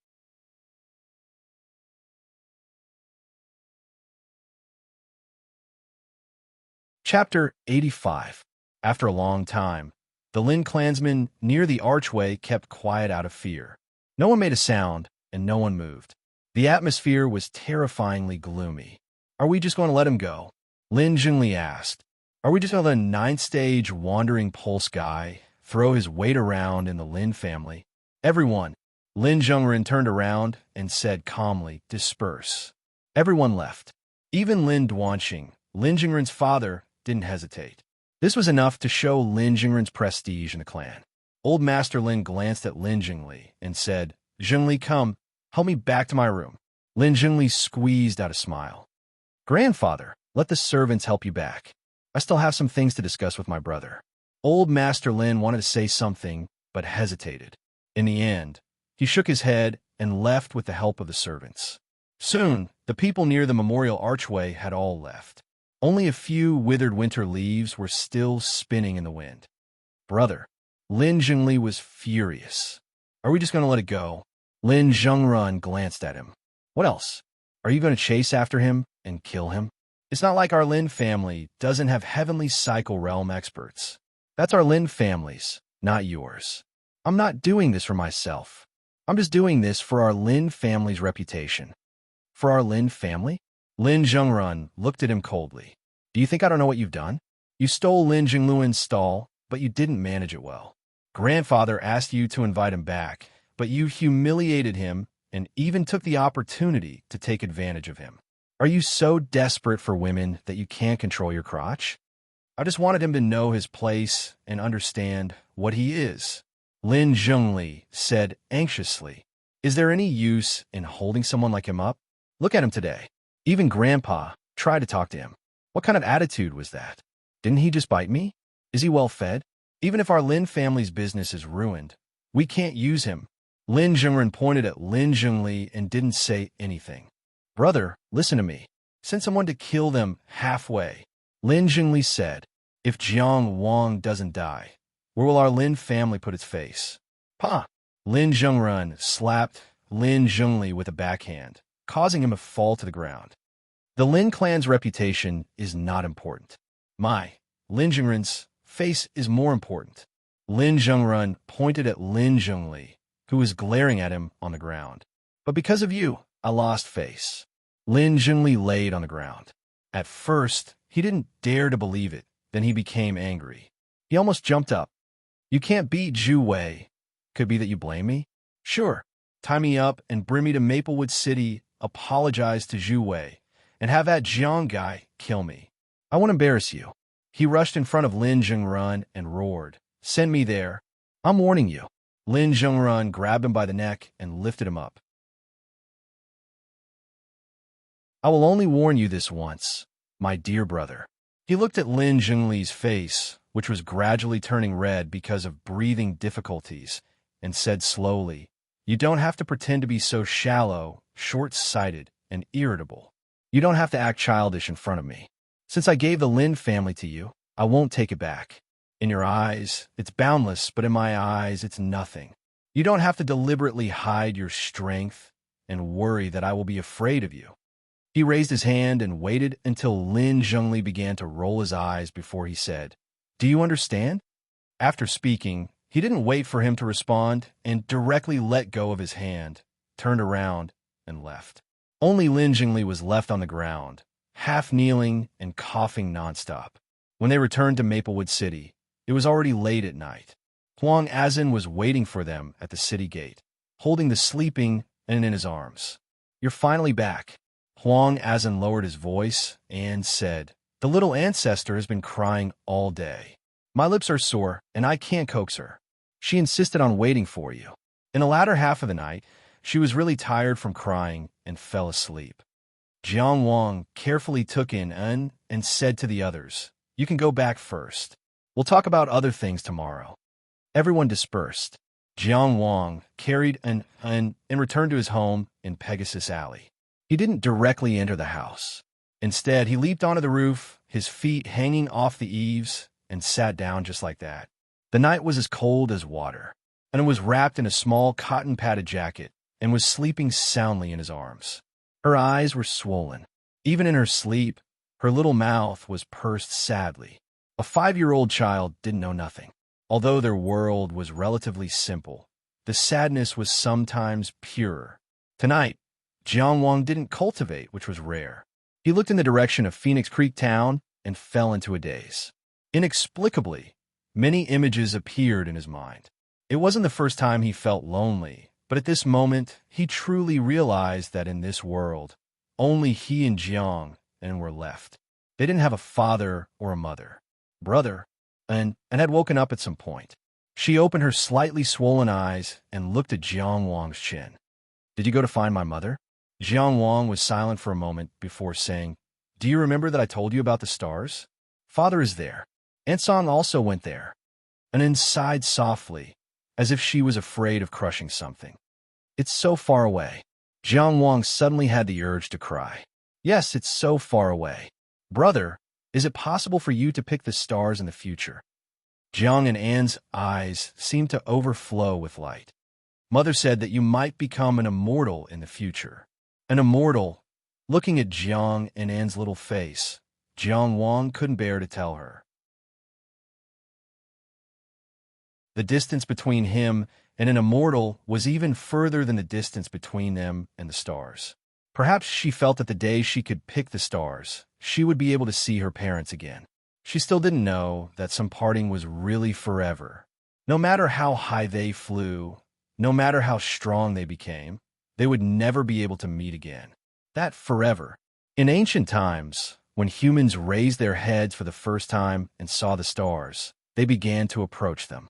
Jiang Wang finally said, after crossing the deepest river and climbing the highest mountain, when there was no road at all, they built their own ladder. This is cultivation. Brother, I don't know what the end of the path of cultivation is, but I think that picking the stars and the moon is definitely not the end. Then Jiangyan bit her lip and asked carefully, "Can I also cultivate?" "Of course." Jiang Wang rubbed her little head. "I can also fly?" "Of course." "I can also pick the stars?" "Yes, yes." "I can go and pick up father and mother?" "Yes." This was a beautiful lie. Even Jiang Wang himself wanted to be deceived by it. Then, from tomorrow onwards, in addition to learning how to read, you also need to memorize scriptures. No problem. And it was full of enthusiasm. I also need to take an hour to practice martial arts to build the foundation.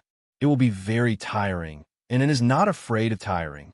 Okay, then let's make a promise. We'll wait until the day you can pick the stars and the moon. Let's chase the stars together. Jiang and then clenched her little fist. Chase the stars.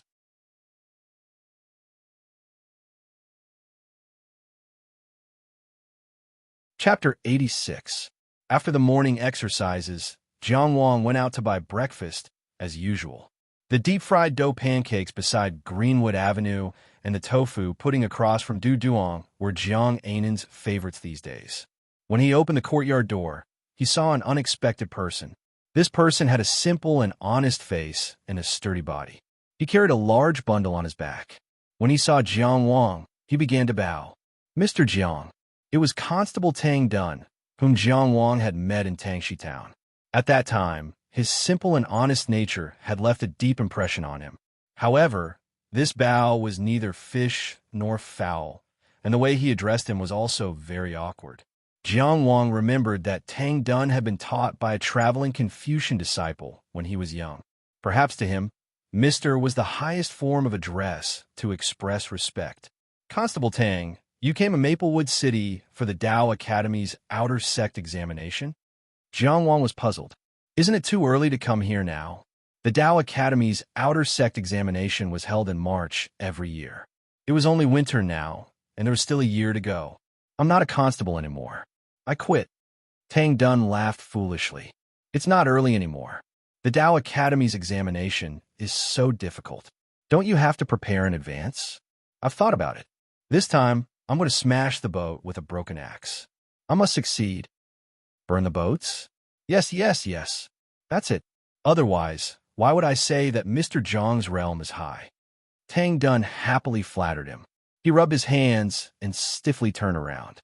"Among the people I know, only Mr. Jiang has the highest ability. I just want to ask Mr. Jiang to teach me for a while. I won't teach you for nothing. I won't teach you for nothing."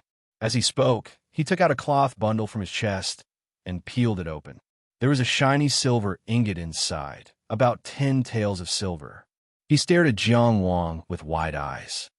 Mr. Jiang, perhaps he wanted to show sincerity, but he looked more like a constable staring at a big thief. "There are still a few months before the Tao Academy's examination. Have you found a place to live?" Jiang Wang asked. For this kind of thing, one could either agree or refuse decisively. Hesitation was the most embarrassing. Not yet, not yet. As soon as I entered the city, the first thing I did was to ask around looking for you. You are very famous in the city." Tang Dun raised his thumb and happily said a few words. Then he said, "I'll look for you right away, right away." He handed the silver to Jiang Wang and said, "Please accept it." Jiang Wang patiently helped him put the layers of cloth back on. "Keep it for yourself. It's not cheap to rent a house in Maplewood City. It just so happens that from today onwards, I'm going to teach my little sister martial arts. You can come and listen. It doesn't take much effort." He closed the door behind him. "I'm going to buy breakfast now. Do you want to join me? While you're at it, ask the neighbors if there are any suitable places to stay." "Okay." Tang Dun carried the big bag and followed excitedly. This person was honest and down to earth. He also had some of the craftiness that belonged to honest people, but he wasn't annoying. Jiang Wang had a good impression of him. Of course, it was also partly because of the little girl whose skeleton and painting he had only seen. In fact, there were empty rooms in the courtyard. It wasn't that Tang Dun couldn't live there. But first of all, their relationship wasn't that good. Second of all, This home didn't belong to Jiang Wang alone, and Anne's feelings were also very important. He couldn't casually let another person live in without asking Anne's feelings. This had nothing to do with a person's moral character. It was only about the feeling of home that Jiang Wang carefully protected. Full Moon Restaurant. The best food and wine had been served. Even the singers that Fong Zihu had spent a lot of money on were singing and dancing at the front. Today, Fong Helling invited Shen Nanqi to a banquet. It was as ostentatious as it could be. Fong Helling smiled brightly and toasted him repeatedly. Shen Nanqi, on the other hand, looked like he hadn't woken up yet. "Come, senior martial brother Shun, let me toast you with this cup of wine. I wish you success step by step, rapid progress in your cultivation, and become one of the city's top 3 as soon as possible." "I'm not drinking anymore." Shen Nanqi reached out and pressed down on Fong Helling's wine cup. He said with a faint smile, "Soon." Fong Helling was stunned for a moment before he realized what Shen Nanqi was referring to. He smiled and said, "Of course. With senior martial brother Shin's talent, how can you not be fast?" "Zhu Wei, I'm going to National Academy soon. Wei Yin has killed so many unorthodox disciples recently. He should be promoted soon." Shen Nanqi turned his wine cup and narrowed his eyes. "Won't I be soon?" This wasn't easy to answer. "If you ask me, even now, senior martial brother, you have a strength to become one of the Dao Academy's top 3. Fong Helling's expression was sincere. "Others haven't seen your might when you killed the ferocious beasts in the Three Mountain region, but I saw it with my own eyes. If you ask me, senior martial brother Shun, you're too low-key. Otherwise, among the 5 students at the 3 Cities Dao discussion, you should be the next one besides senior martial brother Zhang Linchuan. You didn't go on stage, but what happened in the end?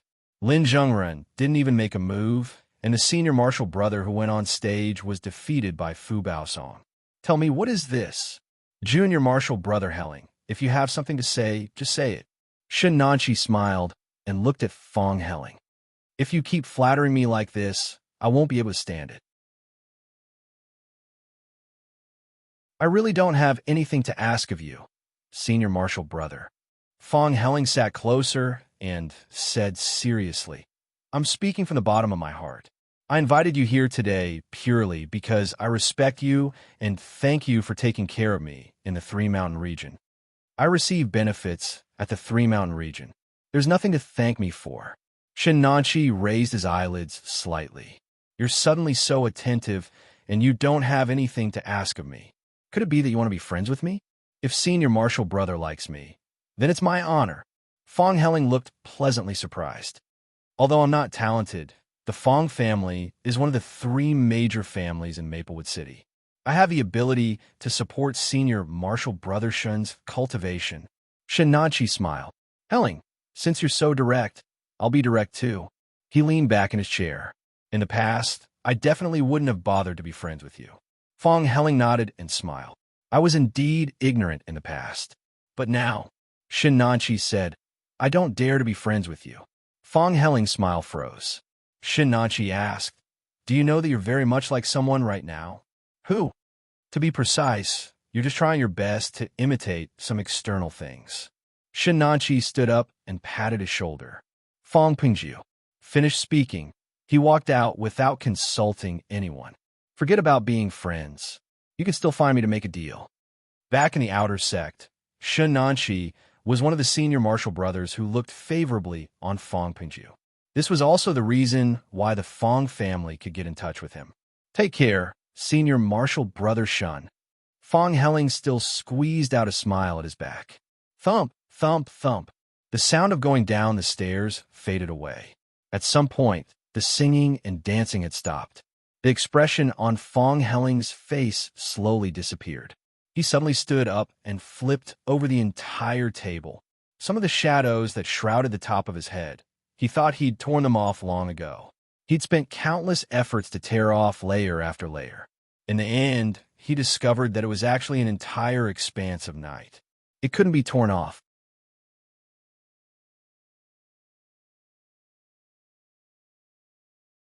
Chapter 87.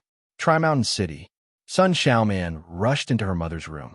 Ever since the battle at Yueheng Peak, Dou Yuemei had locked herself in her room and left the city's affairs to Sun Xiaoman. She did not even show her face to the new dean of the Tri-Mountain City Dao Academy.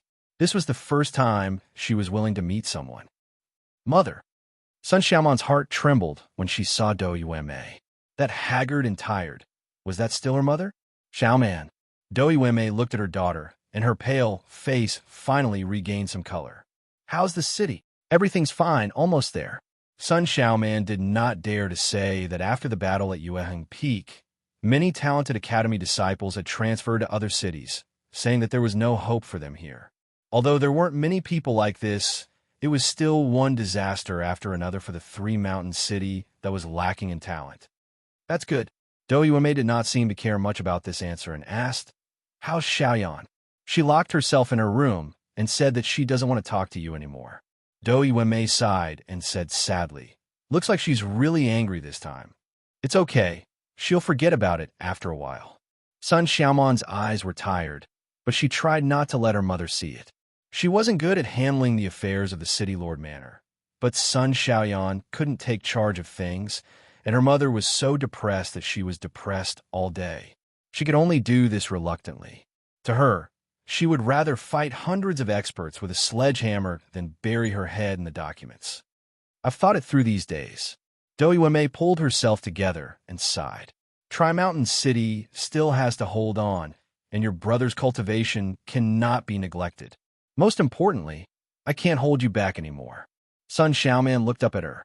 Mother, go and find your master. Dou Yuemei sighed. This world is not what your father thinks it is.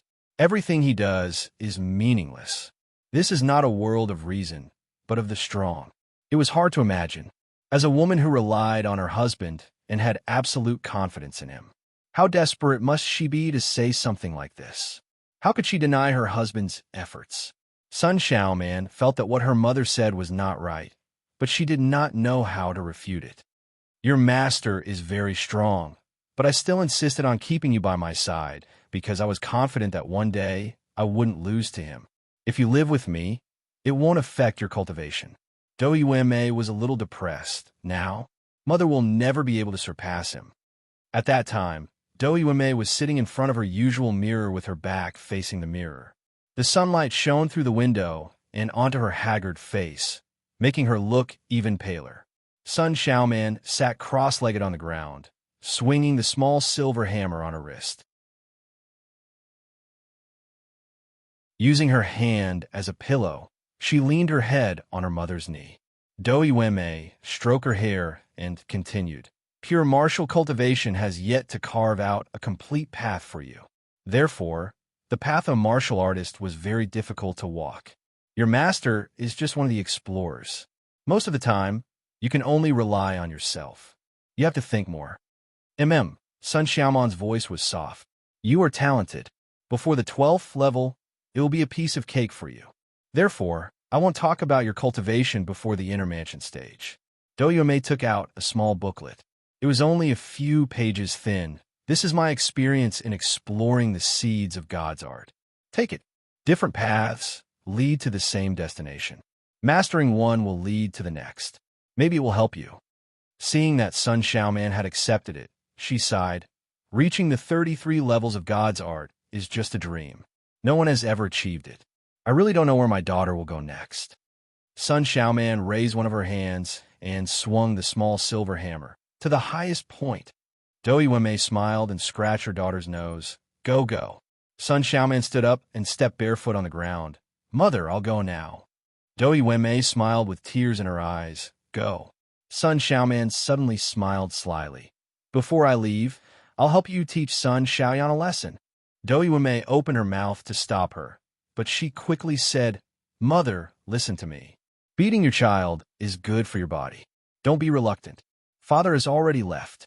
The past is the past, but the future is still long. She jumped 2 steps and suddenly turned back, blinking her eyes. I think my master is very interested in you. Go away. What do you know? Her daughter had left to beat up her son. Dou Yuemei felt an inexplicable sense of relief. She threw this strange thought out of her mind. She turned back and looked at the dressing mirror. In the mirror was a face without makeup. Although it was haggard, one could still see the beautiful outline of her face. She reached out and gently caressed her face, sighing faintly. "Devil, you died so early. Don't you think it's not worth it? What a pity, my beautiful face." Jiang Wang was no stranger to Vice Dean Song Chi-fong. He respected him.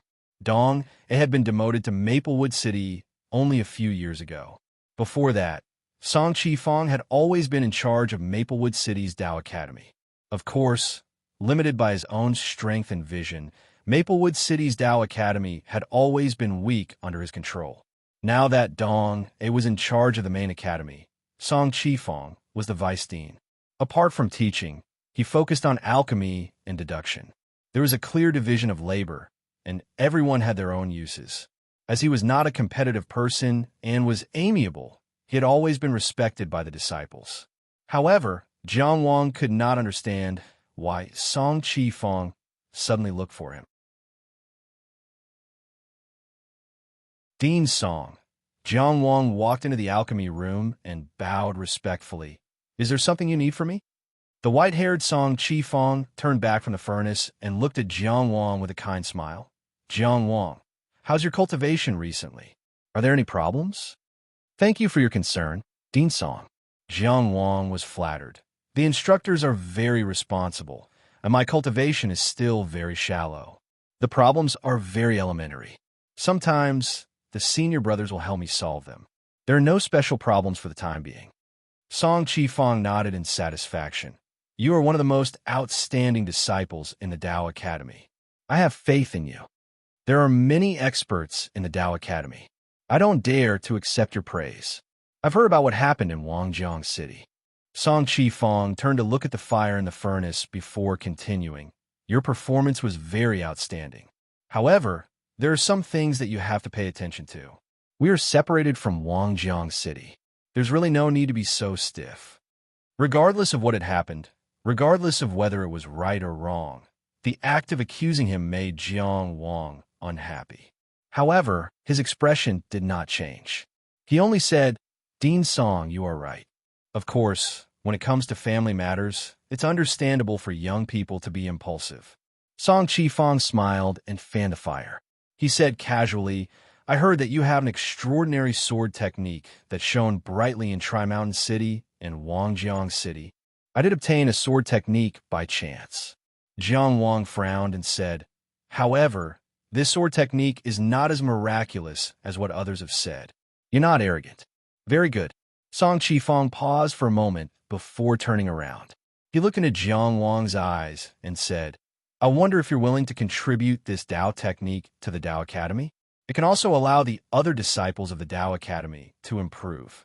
Don't worry, there will definitely be more Tao points. I'll make the decision for you." The Tao Academy of Zhuang Country did have a tradition of exchanging resources for Tao points. This way, the wealthy disciples could contribute their resources. It was a good thing for the Tao Academy and the cultivators themselves. Cultivation techniques were naturally included. However, that was purely a voluntary principle. In other words, if Jiang Wang was willing, he would have exchanged it long ago. Why would he need to wait for Song Chi-fong to speak?